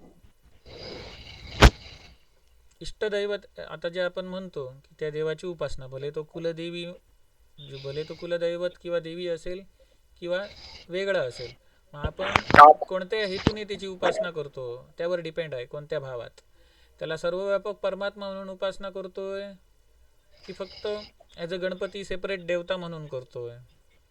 असं सर्वव्यापक परमात्मा या सद्भावनेने जर आपण त्याची उपासना करतोय तर त्याच्यामध्ये कुलदेवी वगैरे सगळं आलं. जसे ज्ञानेश्वरीमध्ये ज्ञानेश्वर सांगतात की मुळाला पाणी घातलं की त्याच्यापासून उत्पन्न होणाऱ्या जेवढ्या शाखा आहेत त्या पण दष्टपुष्ट होतात. भगवद्गीतेत पण कृष्ण सांगतो की आपली उपासना मला कसे जाणावे तर सगळं काही उत्पन्न करणारा सर्वव्यापक अशी समजून माझी जो उपासना करतो त्याच्यासाठी अमुक अमुक अमुक असे असे सांगतात ते. म्हणजे फक्त बाबा यादव कुळात जन्म घेतलेला जो लहानपणी हे पराक्रम केले, मोठेपणी हे पराक्रम केले असं म्हणून नाही, तर त्याचं जे वास्तविक स्वरूप आहे, यादवकुळात जन्म घेण्याच्या आधी पण जे त्याचं स्वरूप होतं ते सर्व व्यापक आहे, अविनाशी तत्व आहे, त्या रूपात जर त्याची उपासना केली तर त्याच्यात ते कुलदेवी वगैरे सगळे ते मग अंडर झाले त्याच्यामुळे बऱ्याच ठिकाणी असं आहे की म्हणजे त्या भावाने जर आपण उपासना करत असू तर हे होत नाही. फॉर एक्झाम्पल आता गावांमध्ये प्रथा असते की गावाचे जे रक्षक असतात, चाळे वगैरे असतात, त्यांना कोंबडा वगैरे द्यावा लागतो किंवा काय, कोंबडा द्यावा लागतो, बकरा द्यावा लागतो. आमच्या इकडे रेकोबा आहे, त्याला द्यावा लागतो. मग मी आमच्या इकडे जेव्हापासून मी हरिभक्तीमध्ये लागलो तेव्हापासून मी श्रीहरीची उपासना त्याच भावाने केली. काय तो परमात्मा सर्व व्यापक आहे, जसं भगवद्गीतेत सांगितलं तसंच. आणि तिकडे तर कोंबा वगैरे द्यायचं आम्ही बंद केलं. मग त्याचा काहीच त्रास आम्हाला नाही, कारण ते त्याच्या अंतर्गत झालं सगळं. मुळाला पाणी घातल्यानंतर त्याच्या ज्या शाखा आहेत त्यांना पण पुष्टी मिळते. असंच दुसरं एक्झाम्पल मी यांच्या बाबतीत बघितलं की आम्हाला लोणावळ्याला कीर्तनाला जे घेऊन जातात, पालव म्हणून आहेत काका, मग त्यांच्याकडे क्लास चालू जातो. मग त्यांच्यासुद्धा वाडीतून तिकडे चाळ्याला कोंबा वगैरे द्यायचे, कोंबा वगैरे बळी देण्याची प्रथा आहे तिकडे. मग ते सुद्धा जेव्हा भक्ती मार्गाला लागले गुरुच्या आज्ञेनुसार, मग ते जेव्हा भक्ती मार्गाला लागले तेव्हा त्यांनी सुद्धा ह्या ज्या तामसी प्रथा होत्या त्या आपल्या घरातून तरी त्यांनी बंद केल्या. त्यांना अजून काही त्रास नाही, उलट चांगलंच झालं. त्यांच्याकडे एक औदुंबराचं वृक्ष आलं आणि औदुंबराचं वृक्ष ज्या ठिकाणी आलं त्या ठिकाणी त्यांनी आज दत्त मंदिर बांधलेलं आहे. आणि दुसरी गोष्ट म्हणजे त्या दत्त मंदिरामध्ये जेवढे काही ग्रंथ आहेत हरीच्या लीलांसंबंधित, मग ते संस्कृतवाले 18 पुराणांमधले ग्रंथ असू देत हरीच्या लीलांचं वर्णन करणारे, रामायण असू दे, तुलसीदास रामायण, वाल्मिकी रामायण वगैरे, अध्यात्म रामायण वगैरे, आणि हे इतर ग्रंथ जे मराठीमध्ये आहेत जसे की संतांच्या गोष्टी वगैरे, ते ग्रंथ असू देत ओवीबद्ध वगैरे, मग ते ग्रंथांचं तिथे पारायण चालू असतं. म्हणजे तिथे विष्णू तत्व आहे. मग ह्याचा फळ त्यांना काय दिसलं तर त्यांच्या घराच्या समोरचे मंदिराच्या आजूबाजूचे जेवढे माड वगैरे आहेत तिथे गरुड येऊन बसू लागली आहेत आता. मग त्यांनी त्या फलाहारी महाराजांना सांगितलं की मंदिराच्या आसपास, घराच्या आसपास गरुड येऊन बसतात. मग ते महाराजांनी सांगितलं की चांगलं आहे ते म्हणून. असं आहे. मग आपण त्या गणपतीची किंवा त्या इष्टदेवतेची उपासना कुठल्या पर्स्पेक्टिव्हने करतो त्यावर आहे. त्याला सर्वव्यापक परमात्मा, त्याच्याच अंडर सगळं काही आलं आहे, त्याच्याच पलीकडे अजून कोणच नाही, ह्या भावाने जर आपण त्याची उपासना केली, फक्त एक शिवपार्वतीचा पुत्र न समजता त्याच्या आधीसुद्धा तो काहीतरी तत्व होता ना. जसे ब्रह्मवैवर्त पुराणामध्ये आलेलं आहे की पार्वतीने श्रीहरीची आराधना केली, एक काहीतरी व्रत केलं, त्या व्रताचं नाव आलं आहे आणि सांगितलं की मला तुझ्यासारखा पुत्र हवा. विष्णूने सांगितलं माझ्यासारखा दुसरा कोणीच नाही, मीच तुझ्या पोटी पुत्र रूपात जन्माला येतो. आणि मग तिने काय ती आपल्या अंगावरचा जो रोज मल एकत्र करायची त्याच्यापासून तिने मूर्ती बनवली आणि प्राणप्रतिष्ठा केली आणि भगवान विष्णूंचा अंश त्यामध्ये प्रकट झाला आणि तोच गणेश किंवा गणपती म्हणून ओळखला गेला. हे ब्रह्मवैवर्त पुराणात ही कथा आली आहे. मग सांगायचं उद्देश काय, आपण तसं शिवपार्वतीच्या पुत्राच्या रूपात येण्यापूर्वी पण तो कुठल्या तरी स्वरूपात होता ना, निर्गुण निराकार असेल, सर्व व्यापक असेल, अविनाशी तत्व असेल. मग ते अविनाशी तत्व आहे असं समजून आपण त्याची उपासना जेव्हा करतो तेव्हा दुसरा जर कोण आपल्यावरती रागावला, ज्याला त्याची महती माहिती नाही आहे, तर तोच अविनाशी तत्व आपलं रक्षण करतो. जसं आता प्रल्हाद विष्णू भक्ती करायचा, मग त्यांची कुलदेवी देवता कोणतरी वेगळी असणार ना. मग जेव्हा जेव्हा कृत्य आणायचा प्रयत्न केला हिरण्यकशिपूने, कृत्या, कोटरी वगैरे हे दैत्यांची देवी म्हणून संबोधली जातात. मग अशी बाणासूरच्या वेळेला सांगितली दैत्यांची कुलदेवी कोटरी म्हणून होती. मग ती सुद्धा सोडायचा प्रयत्न केला. मग काय केलं, शेवटी विष्णूने निवारण केलं ना, भक्ताचं त्या ठिकाणी रक्षण केलं. मग असं आहे, आपण परमात्मा भावाने जर त्याची उपासना करत असू तर काय हे जे त्याच्या अंडर येणाऱ्या ज्या शक्ती आहेत त्या आपल्याला काही त्रास देऊ शकत नाही. उलट ते आपल्याशी काय होणार, संयुक्त होणार किंवा आपल्या कार्यात सहकार्य देणार. पण जर आपण त्याला असं समजत असू की हा देवता आहे, तो माझ्या कुलदेवतेपेक्षा भिन्न आहे, कुलदेवी किंवा माझी कुलदेवता मला ऐकत नाही म्हणून कॉम्पिटिशन म्हणून मी त्या दुसऱ्या देवाची उपासना करतो, असं जर करत असेल तर ती भडकणार. आणि ज्या देवाची उपासना करतो तो काय म्हणणार, हा मला तत्वतः जाणत नाही, काहीतरी स्वार्थासाठी माझी करतोय उपासना. मग अशा वेळी काहीतरी विचित्र गोष्टी अनुभवायला येतात. पण कुठल्या पर्स्पेक्टिव्हनी आपण त्या इष्टदेवतेची उपासना करतो त्यावर डिपेंड आहे. मग तुला 2 उदाहरणे सांगितली. एक म्हणजे त्या पालव काकांचं, त्यांनी त्या ज्या प्रथा होत्या बळीच्या त्या बंद केल्या, त्यांना काहीच प्रॉब्लेम नाही, बरीच वर्ष झाली. आम्हाला पण काहीच प्रॉब्लेम नाही, उलट घडलं ते सगळं चांगलंच घडलं, कोण काय रागवत नाही जर आपण परमात्माला तत्वतः जाणून त्याची उपासना केली तर. तत्वतः जाणून म्हणजे त्याच्यातच सगळं आलं. कारण जो कोणी चाळा असणार किंवा कुलदेवी कुलदेवता असणार त्याच्या आतमध्ये पण तेच तत्व आहे. जसं एकच सोनं हे अंगठी मुकुट आणि हाराच्या रूपात नटलेलं आहे तसं. मग ह्या अध्यायात तीच माहिती आलेली आहे. ती पुढे पुढे जाणार तेव्हा आपल्याला समजणार. बऱ्याच ठिकाणी काय होतं, आपण पॉडकास्ट वगैरे जे काही बघतो ज्यांचे मग त्या पॉडकास्टमध्ये ते आपापल्या परीने ज्ञान द्यायचा प्रयत्न करतात. मग आपल्याला त्याच्यातलं काय घेतलं पाहिजे, जे शास्त्राशी मिळतं जुळतं ते घेतलं पाहिजे. फॉर एक्झाम्पल आमच्यामध्ये पण असे आहेत आता जे विश्वकर्मा समाजावाले आहेत. मग ते काय म्हणणार की विश्वकर्माची उपासना केली पाहिजे, विश्वकर्माची केली पाहिजे, असं तसं. जे कुलदेवी आहे, कुलदेवी कालिका आहे, विश्वकर्मा हा कुलदैवत आहे, त्याची केली पाहिजे, असं म्हणतात. असे पण म्हणणारे असतात, कारण त्यांना फक्त त्याच डोमेनचं नॉलेज असतं, त्यांनी बाकी काय वाचून बघलेलं नसतं. त्याच्यानंतर जे शैव आहेत ते म्हणणार की शिव आहे तो परमतत्व आहे, त्याची केली पाहिजे. वैष्णव आहेत ते म्हणणार विष्णू परमतत्व आहे, त्याची केली पाहिजे. शाक्त म्हणणार देवी परमतत्व आहे, तिची केली पाहिजे. गाणपत्य म्हणणार गणपती परमतत्व आहे, त्याची केली पाहिजे. पण जो अनुभवी आहे, जो वास्तविक तत्व जाणणारा आहे, तो वेगवेगळ्या पुराणांमधून दाखले देऊन सांगतो की 2 प्रकारची भक्ती असते, समष्टी आणि यष्टी असे 2 प्रकार असतात. मग जेव्हा आपण विष्णूची समष्टी आणि यष्टी असे 2 प्रकार असतात, त्याच्यातला एक प्रकार असा असतो की आपण त्याला परमतत्व मानून उपासना करतो आणि बाकीचे त्याचे सर्वंट म्हणून असतात. म्हणजे एखादा कल्प असं असतं की त्या कल्पामध्ये आधी विष्णू रूपात परमात्मा प्रकट होतो, मग त्याच्या नाभी कमलातून ब्रह्मदेव प्रकट होतो आणि मग ब्रह्मदेवाच्या क्रोधातून शिवशंकर प्रकट होतात. कधी? जेव्हा नारद सनकादी ऋषींना संन्यासाचा मार्गाची शिकवण देतात. कारण त्यांची उत्पत्ती ब्रह्मदेवाने का केली होती? ॲज अ प्रजापती म्हणून, प्रजा वाढवावी म्हणून. पण नारदाने त्यांना संन्यासाचा मार्ग दाखवला म्हणून ते नारदावरती चिडतात आणि शाप देतात की तू एका जागी स्थिर राहणार नाही. मग ब्रह्मदेव तेव्हा क्रोधित झाले, तेव्हा त्यांच्या क्रोधातून शंकराची उत्पत्ती. हे एका कल्पातलं झालं. दुसऱ्या कल्पात ह्या तिन्ही रूपात परमात्मा प्रकट होणारे फिक्स आहे, पण तो कसा होणार ते चेंज होऊ शकतं. मग दुसऱ्या एखाद्या कल्पात कसं झाला, ब्रह्मा आणि विष्णू ह्यांच्यामध्ये स्तंभ रूपात प्रकट झाला शिवशंकर.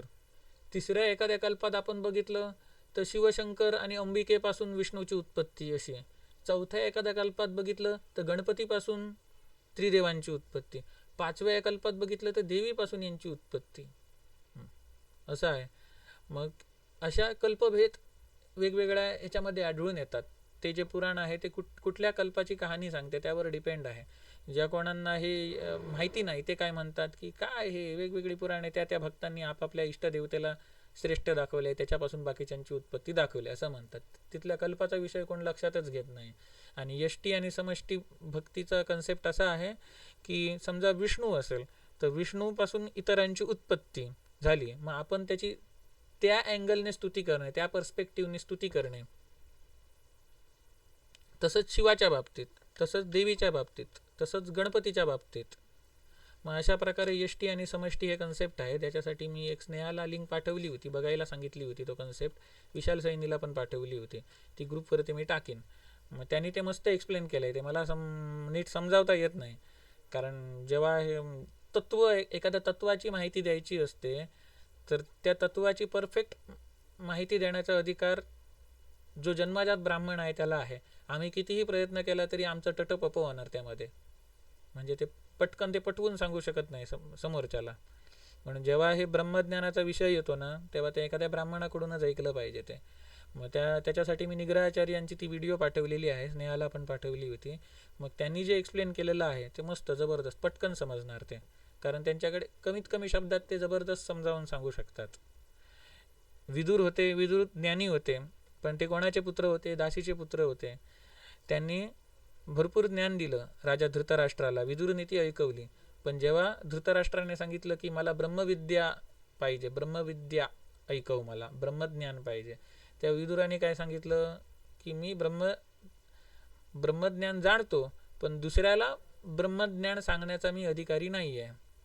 मग त्याच्यासाठी त्यांनी तेथे सनकादी ऋषींना बोलवलं होतं आणि सनकादी ऋषींकडून धृतराष्ट्राने ब्रह्मज्ञान प्राप्त केलं होतं. तर सांगायचा उद्देश असा की आता मी जे काही सांगतोय त्याच्यात माझं ततपप होतंय किंवा नीट एक्सप्लेन करू शकत नाही. ह्याचं कारण काय आहे? समष्टी आणि यष्टीमधलं जन्मजात ब्राह्मण नसल्यामुळे. पण म्हणून त्याच्यासाठी एक लिंक पाठवली. ते निग्रहाचार्य आहेत, ते जन्मजात ब्राह्मणपण आहेत आणि त्यांच्याकडे अभ्यास पण त्याचा चांगला आहे. मग त्या लिंकवरून तुम्हाला समजेल ती गोष्ट. मला पण पाठव. हां, पाठवतो. म्हणजे लेक्चरच ना, एक व्हिडिओ आहे, त्यामध्ये ते विश्वकर्मा संबंधितच आहे. त्याच्यात त्याने तेच सांगितलेलं आहे की जेव्हा एखादं कल्प असं होतं की त्या कल्पामध्ये विश्वकर्मापासून आधी विश्वकर्मा रूपात परमात्मा प्रकट झाला आणि मग इतर रूपामध्ये प्रकट झाला. असं जसं की आपण म्हणतो की अत्री आणि अनसूया यांच्या पोटी चंद्रदेव सोमदेव जन्माला आला. मग ह्याचा अर्थ अत्रींच्या जन्माच्या वेळेला आकाशात चंद्र नव्हता का? अदितीच्या पोटी सूर्यदेव विवस्वान जन्माला आला. ह्याचा अर्थ असा की अदितीचा जेव्हा जन्म झाला, कश्यप महामुनी जेव्हा प्रकट झाले, त्यावेळी आकाशात सूर्य नव्हता का? तर होता, ऑलवेज एक्झिस्ट आहे तो, पण त्याने त्यांच्या पोटी जन्म घेतला. तसाच सोमदेव चंद्रदेव पण होता, पण त्यांनी ह्या कल्पामध्ये अत्री आणि अनसूयाच्या पोटी जन्म घेतला.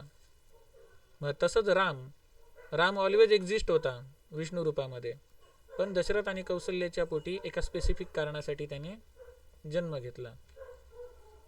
असं म्हणजे तो अपियर झाला, पण त्याच्या आधी डिसअपियर होता का? नाही, तेव्हा पण तो एक्झिस्ट होता, फक्त व्यावहारिक दृष्ट्या तो प्रकट झाला नव्हता, मानवी रूपात प्रकट झाला नव्हता.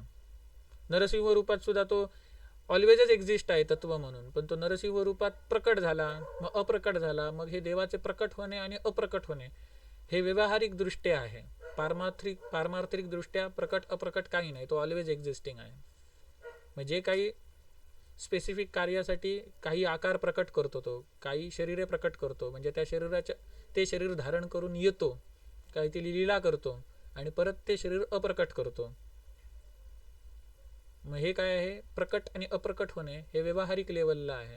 पारमार्थिक दृष्ट्या तो ऑलवेज एक्झिस्टिंग आहे. जसं सूर्य ऑलवेज एक्झिस्टिंग आहे, पण तो आपल्याला सकाळी प्रकट आणि संध्याकाळी अप्रकट होताना दिसतो. म्हणजे तिथे सूर्याचं अस्तित्व आपण नाकारू शकत नाही, तो ऑलवेज एक्झिस्टिंग असतो, पण तो आपल्या दृष्टीपर्यंत पोचत नाही, आपली दृष्टी त्याच्यापर्यंत जात नाही, काही बंधने असल्यामुळे. आपण पृथ्वीच्या पलीकडचे दुसरा ग्लोब बघू शकत नाही, किंवा सूर्य पर्वताच्या मागे गेला तर आपण आरपार बघू शकत नाही. हा आपल्या दृष्टीचा दोष झाला, सूर्याचा दोष नाही. मग तसं तो प्रकट आणि अप्रकट परमात्मा होत असतो. मग हे प्रकट आणि अप्रकट होणे हे व्यावहारिक दृष्ट्या असते, पारमार्थिक दृष्ट्या तो ऑलवेज एक्झिस्ट असतो. तसंच तो कधी विश्वकर्मा रूपात आधी येतो आणि त्याची जी ऑलवेज एक्झिस्टिंग असणारी जी इतर रूपं आहेत, शिव, विष्णू, दुर्गा वगैरे, गणपती वगैरे, ती नंतर प्रकट होतात. काही कल्पामध्ये तो आधी गणपती रूपात प्रकट होतो, मग इतर रूपांमध्ये नंतर प्रकट होतो. काही कल्पांमध्ये तो आधी दुर्गा रूपात प्रकट होतो, मग इतर रूपांमध्ये नंतर प्रकट होतो. सेम फॉर विष्णू, शिव वगैरे वगैरे. मग त्याच्यामुळे काय तिथे वादाचा आणि काही विषय येत नाही. ही समष्टी आणि यष्टी भक्तीचा जो कन्सेप्ट आहे त्याची लिंक मी तुम्हाला पाठवतो मग ग्रुपवर, तिथे तुम्ही ते बघू शकता. जिस भागवत संगती से ऐसा ज्ञान उत्पन्न होता है. हां, हे वाचायचं राहिलं. मी काय सांगितलं ते कळलं ना? कुलदेवीच्या उपासनेवरून तो विषय आला. मग जेव्हा मी सांगितलं ते कळलं नसेल तर ती मी लिंक पाठवतो, आणि कुठून नक्की बघायची तो इंटरवल पण पाठवतो, मग त्यावरून ते कळणार. ज्ञानम यदा प्रतिनिवृत्त गुणोर्मिचक्रमात्म प्रसाद उत यत्र गुणेश्वसंग कैवल्य सम्मत पथस्त्वस्त भक्ति योग को निवृत्तो हरिकथासु रति न कुर्यात. जिस भागवत संगति से ऐसा ज्ञान उत्पन्न होता है कि उसके कारण राग आदि गुणों का समूह पूर्ण रूप से समाप्त हो जाता है. इथे राग म्हणजे काय? क्रोध कन्सिडर करायचा नाही. राग म्हणजे अनुराग, आसक्ती. प्रेम. हा, राग म्हणजे प्रेम. हा तेच ते आसक्ती, ओढ एकाच्या प्रती, अनुराग म्हणतो तो. हा. राग आदि गुणों का समूह हम्म. ये पूर्ण रूप से समाप्त होतात और उसके पश्चात अंतकरण शुद्ध होते, अंतकरण शुद्ध होते आणि आनंदाचा अनुभव होतो. यल्लब्ध्वा चापरम लाभम मन्यते नादिकम मतः. भगवद्गीतेत आहे, जो लाभ प्राप्त केल्यानंतर ह्याच्यापेक्षा मोठं काहीच आनंद असू शकत नाही, ह्याच्यापेक्षा मोठा काही लाभच असू शकत नाही, असं आपल्याला अनुभव होतो. बरोबर. अशा प्रकारे झाल्यानंतर इंद्रिय विषयांमध्ये आसक्ती राहत नाही. कारण तुम्ही ते साखरेचं उदाहरण द्यायचा मेघनाच्या क्लासमध्ये, ते काय होते ते साखरेच्या टेस्टचं वगैरे. गुलाबजामुन साखर. परत सांगा, ते यांना पण कळेल. एक मिनिट हा.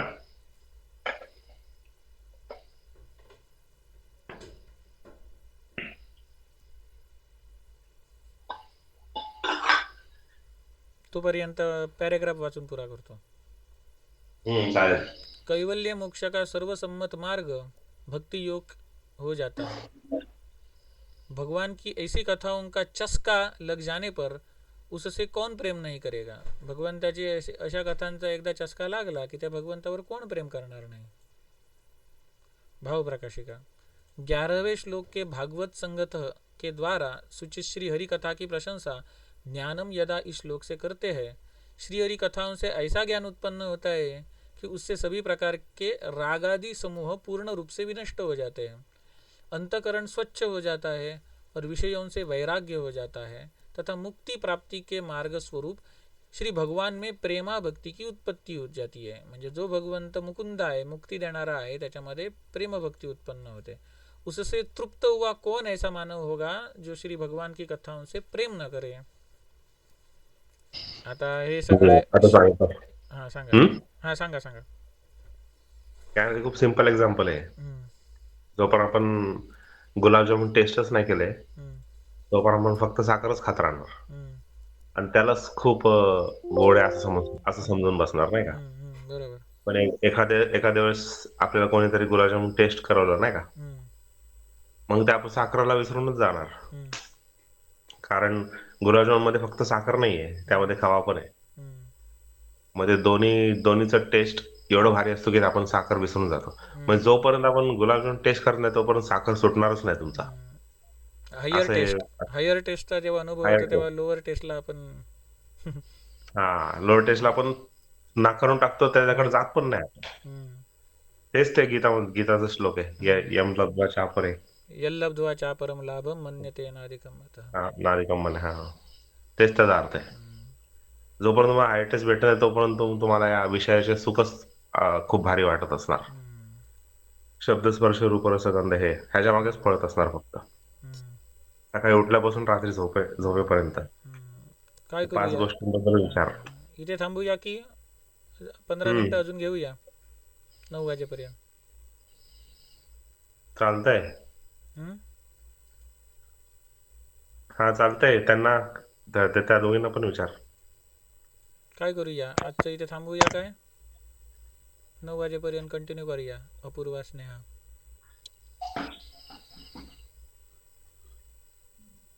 कसं पण चालेल, 9 वाजेपर्यंत करूया कंटिन्यू. शौनक उवाच इत्यभिव्याहृतं राजा निश्यम्ये भरतर्षभः किमन्यपृष्टवान् भूवो किमन्यपृष्टवान् भूयो वैयासकीं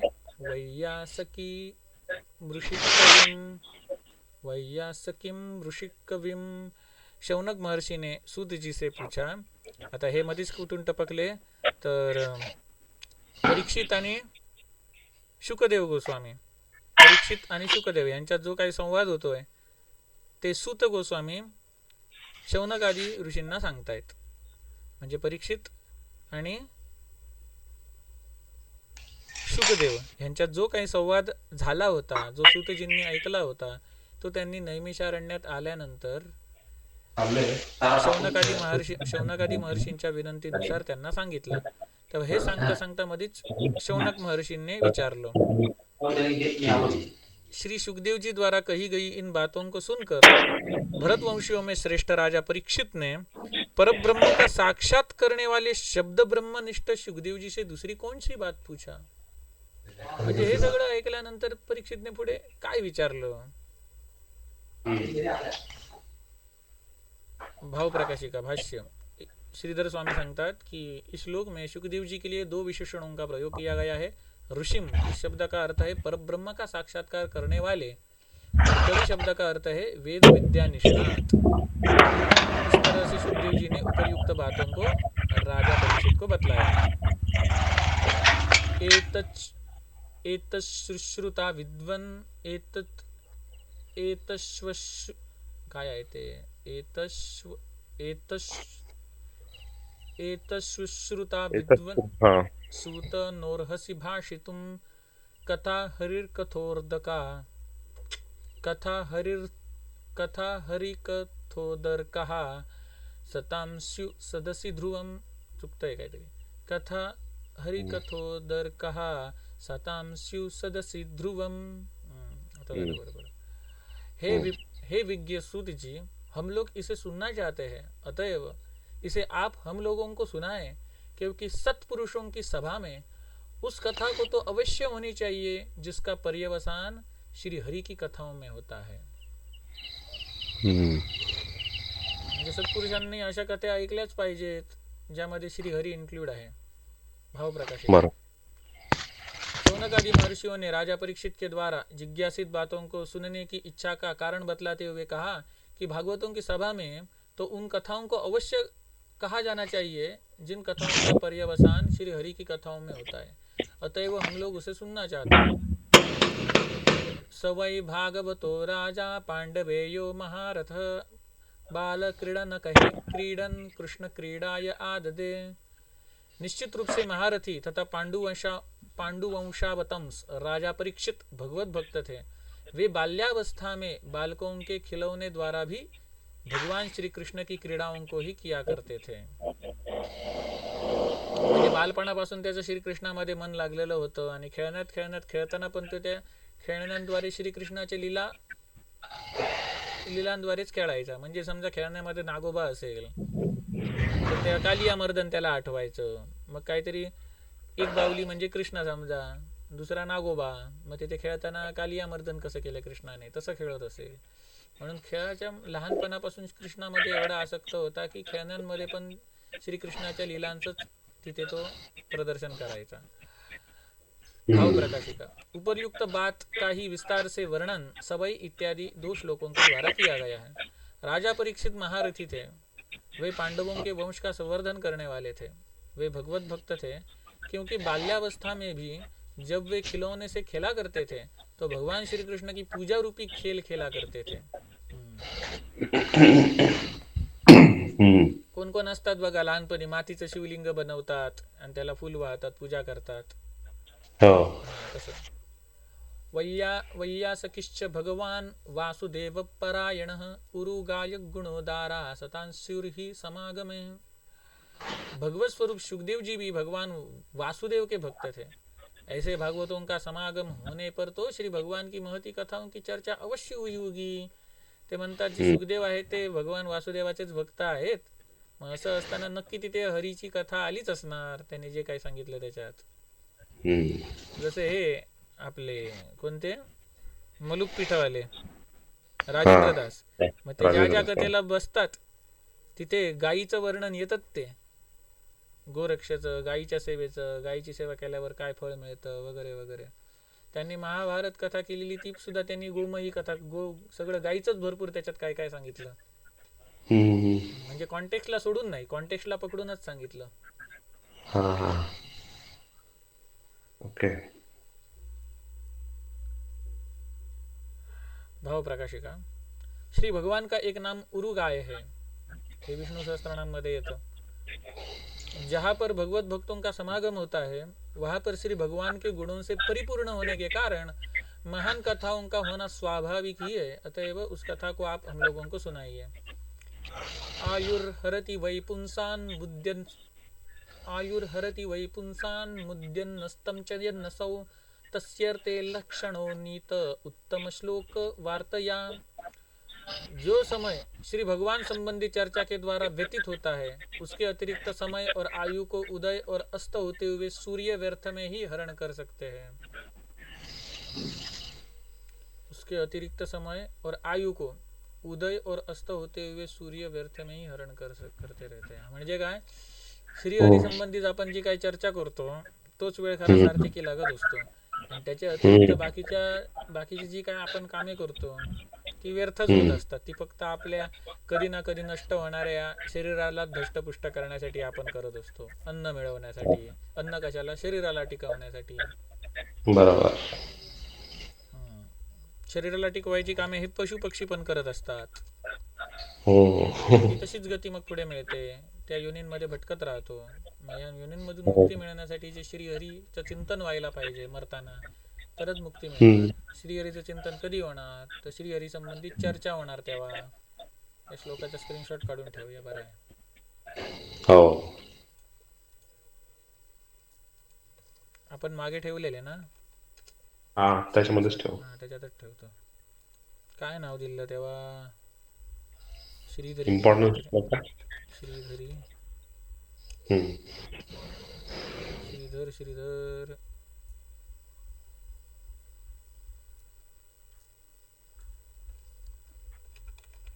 भागवत.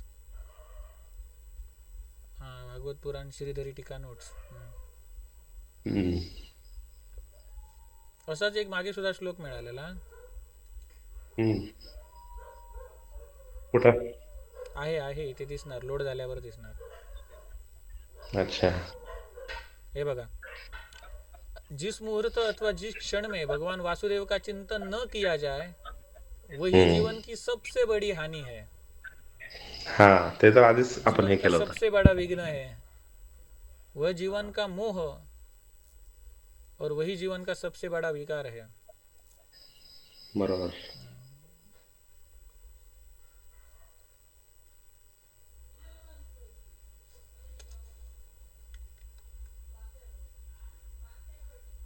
हा, याच्यात बाजूला टाकतो आताचा श्लोक.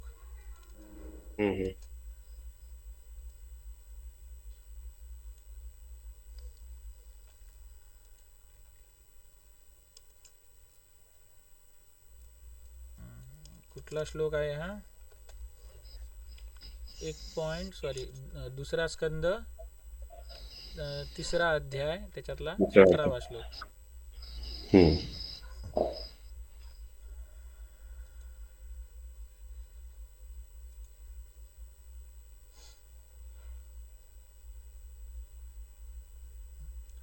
आयुर्हरति इत्यादि 3 श्लोकों के द्वारा बतलाया जा रहा है कि व्यर्थ ही विनष्ट होने वाली आयु को श्रीहरि की कथाओं के द्वारा सफल बनाना चाहिए. ये सूर्य उदय और अस्त होते हुए जिसका समय श्रीहरि की कथा में बीतता है, उसको छोड़कर दूसरों की आयु का व्यर्थ में ही हरण करते हैं. म्हणजे थोडक्यात काय, आपल्या आयुचा एक क्षण, एक सेकंद कमी कमी होतोय.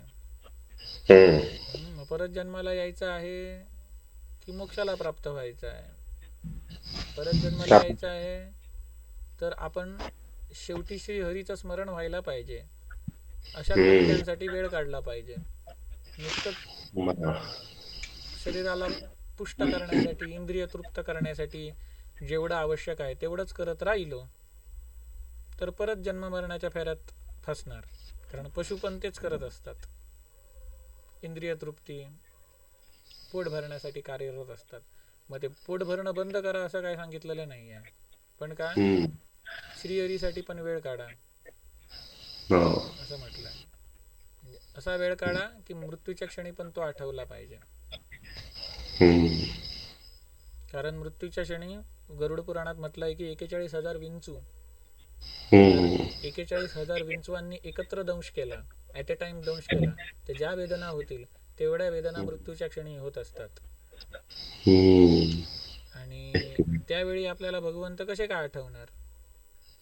मग त्याच्यासाठी उठता बसता खाता पिता झोपताना पण प्रत्येक क्षणोक्षणी जर श्रीहरीच्या चिंतनाची सवय लागलेली असेल तर मृत्यूच्या क्षणी पण त्याचं चिंतन होतं आणि त्या वेदना आपल्याला जाणवत नाहीत. बरोबर. तरवः तरवः किं न जीवन्ति भस्त्रा किं न श्वसन्युतः श्वसन्त्युतः स्व तरवः किं न जीवन्ति भस्त्रा किं न श्वसन्युत श्वसन्त्युत नाही नाही श्वसन्त्युत स्वसंत्युत, बरोबर आहे. न खादन्ति न मेहन्ति किं ग्राम पशवो परे. वृक्ष जीवित नहीं रहते क्या, लुहार की धोकनी श्वास नहीं लेती क्या, ग्राम पशु तथा दुसरे पशु खाणे और मैथुनादी क्रियाओं में नहीं करते क्या. तेच मी सांगितलं आता. म्हणजे ग्राम पशु सुद्धा खातात पितात, मैथुनादी क्रिया करतात, इंद्रिय तृप्ती करतात, पोरांना जन्माला घालतात. मग आपल्यात विशेषता काय मग राहिली. जिवंत तर झाडे पण असतात. कोण म्हणेल की आपण जिवंत आहोत, दगडासारखे नाही आहोत. जिवंत तर झाडे पण असतात. कोण म्हणेल झाडं अशी श्वासोश्वास करताना दिसत नाहीत.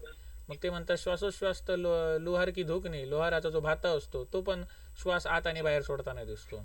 मग त्याच्यात आणि तुझ्यात फरक काय. आणि कोण म्हणतो की आपण जिवंत पण आहोत, श्वास पण घेतोय, आपण खातोय पितोय, मैथुनादी क्रिया करतोय, इंद्रिय तृप्ती करतोय. तर तशा व्यक्तीसाठी म्हटलंय की अरे ग्राम पशु सुद्धा खाण्यापिण्याची क्रिया, इंद्रिय तृप्तीची क्रिया, मैथुनाची क्रिया करतात. मग त्याच्यात वेगळं काय झालं. भावप्रकाशिका श्रीधर स्वामी सांगतात, प्रश्न है कि भगवत कथा परांगमुख मनुष्यों की आयु का जीवित रहना ही फल है, तो ऐसी स्थिति में उन मनुष्यों में और वृक्षों में क्या अंतर है. म्हणजे हरिकथेमध्ये आपण इंटरेस्ट घेतला नाही, नुसतेच जिवंत राहिलो, तर त्या जिवंतपणात आणि वृक्षांमध्ये काय फरक आहे. वृक्षांच्या जीवनात आणि अशा माणसाच्या जीवनात. वे भी तो जीवित रहते हैं. यदि कहे कि वृक्ष जीवित रहते हैं किंतु वे मनुष्य की तरह श्वास नहीं लेते हैं, तो इसका उत्तर यह है कि श्वास तो लुहार की भांति भी लेती है. यदि कहे कि लुहार की भी भांति श्वास लेती है किंतु वह आहार आदि को ग्रहण नहीं करती, तो इसका उत्तर है कि इन नराकृति पशुओं के समान ग्राम पशु भी खाते हैं तथा मैथुन आदि क्रियाओं को करते हैं, अतएव ये मनुष्य तो उन पशुओं के ही समान है. म्हणजे मी जे काय सांगितलं ते तसंच यांनी इथे सांगितलंय. मी हा श्लोक याच्यापूर्वी म्हणजे हा दुसऱ्या स्कंदातील 3ऱ्या अध्यायातला 18वा श्लोक आणि त्याचं भाष्य आता मी पहिल्यांदा वाचतोय. पण जे मी सांगितलं म्हणजे तोच विचार त्यांनी पण केला श्रीधर स्वामींनी इथे निरूपण करताना. आहार निद्रा भय मैथुन आपल्याला माहिती आहे ना, म्हणून हो. आहार निद्रा भय मैथुनंच सामान्य येतात पशुभिर नराणाम, धर्मो हि तेषामधिक विशेष, धर्मेण हि ना पशुभी समान. आहार निद्रा भय आणि मैथुन या 4 क्रिया पशूंमध्ये पण सामान्य आहेत. मग मनुष्यामध्ये विशेष काय आहे. धर्मो हि तेषामधिक विशेष, मनुष्यामध्ये धर्म विशेष आहे. धर्मान हि ना धर्मेण हि ना पशुभी समान. धर्माशिवाय माणसाचं आयुष्य आहार निद्रा भय आणि मैथुन याच्यातच जातं, पशुप्रमाणे जातं. म्हणजेच धर्माच्या पालनाशिवाय माणसाचा जन्म पशुप्रमाणे वाया जातो आणि परत कधी माणसाचा जन्म मिळेल सांगता येत नाही. पाप पुण्य समन कृत्वा नरयोनिषु जायते. पाप आणि पुण्य जेव्हा बॅलन्स होणार तेव्हाच कुठेतरी मनुष्याचा जन्म मिळतो. पाप वाढलं तर पशुयोनीत जातो आणि खूपच पाप असेल तर नरकात जातो. पुण्य वाढलं तर वरच्या लोकांमध्ये, दैवी लोकांमध्ये, दिव्य लोकांमध्ये. पाप आणि पुण्य बॅलन्स होतं तेव्हा मनुष्य जन्म. ह्या जर आहार निद्रा भय आणि मैथुन याच्यातच जर तो गुंतून राहिला, पुण्यकर्म जर त्याने केले नाही, धर्माचं पालन केलं नाही, तर तो खालच्या दिशेला गेला ना, अधपतन झालं, पशुयोनीला गेला. खूपच पाप केलं तर नरकात गेला. म्हणून म्हटलंय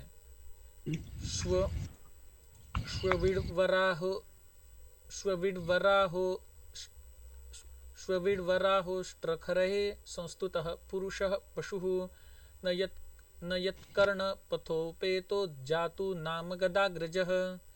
जिसके कानों में कभी भी भगवान श्री कृष्ण की कथा नहीं पड़ी वह मनुष्य कुत्ता, ग्राम सुकर, ऊंट तथा गधे के समान जानने योग्य है. भाव प्रकाशिका उपयुक्त अर्थ का ही प्रतिपादन करते हुए कहते हैं कि जिस व्यक्ति ने अपने कानों से श्री भगवान की कथा को नहीं सुना है वह कुत्ते के समान अपमान का पात्र है. निंदित विषयों भोग में आसक्त रहने के कारण ग्राम सुकर के समान है. कारण विषय भोगात तो राहिल्यामुळे ग्राम सुकराप्रमाणे जायतो.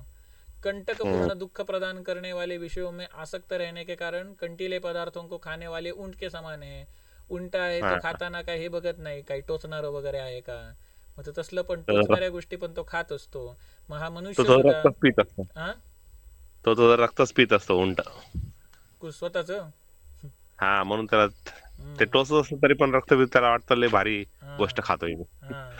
तसंच अशी परिस्थिती आहे आपली. हे जे विषय आहेत ते दुःख प्रदान करणारे आहेत आणि या दुःख प्रदान करणाऱ्या विषयांना तो आसक्त होऊन स्वतःचीच वाट लावून घेत असतो त्या उंटाप्रमाणे. जसं त्या उंटाला वाटतं की हे जे पितोय तेच भारी आहे, पण त्याला माहित नसतं याच्यात त्याचं नुकसान होतंय. तसंच त्या माणसाचं आहे, विषयांच्या भोगामध्ये त्याला माहित नसतं की त्याचं मनुष्य जन्म तो वाया घालवतोय. नाथांचा अभंग आहे ना तो, जीवा नव्हे काळ सर्प आहे, माहितीये ते? नाही, सांगा.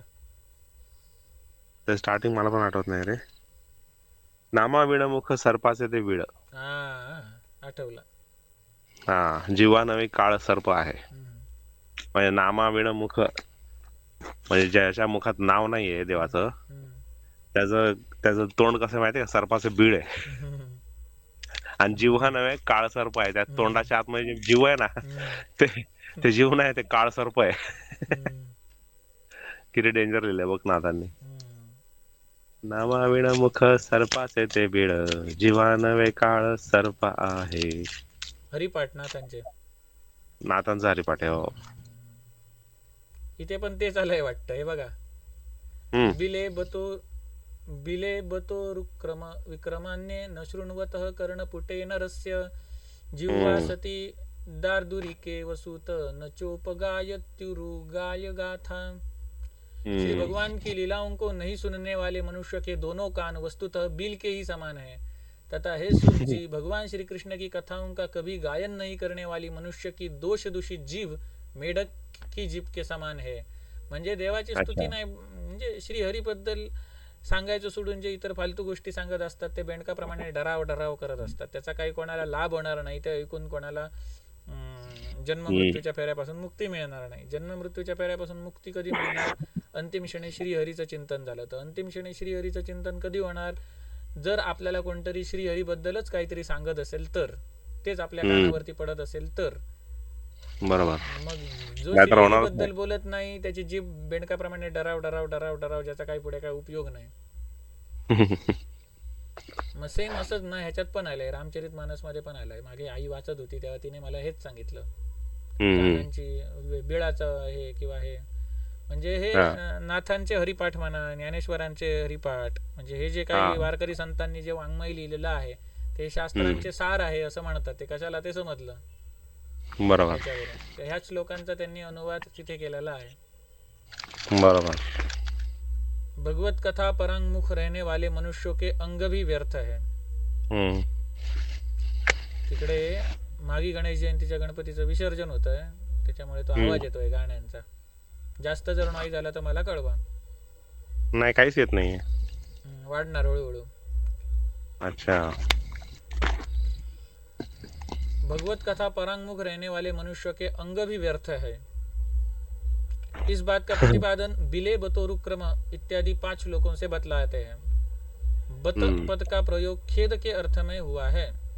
श्री भगवान की कथा को कभी नहीं सुनने वाले मनुष्य के दोनों कान बिल के समान है, तथा भगवत नामोच्चारण नहीं करने वाली उसकी दोष दूषित जीव बरसाती मेढक के जीभ के समान व्यर्थ है. म्हणजे डराव करणारे.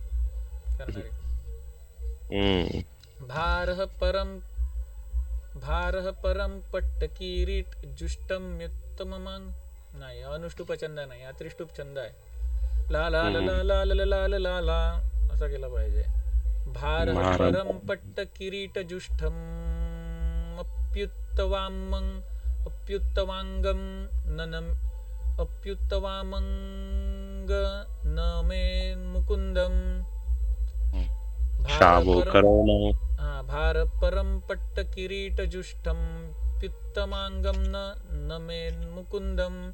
शावौ करौ नो कुरुत सपर्याम हरेर्ल सत्कांचन कंकणौ वा. रेशमी वस्त्र तथा मुकुट से युक्त भी वह शिर अत्यंत भार स्वरूप है, जो भगवान के समक्ष प्रणाम करने के लिए नहीं झुकता है,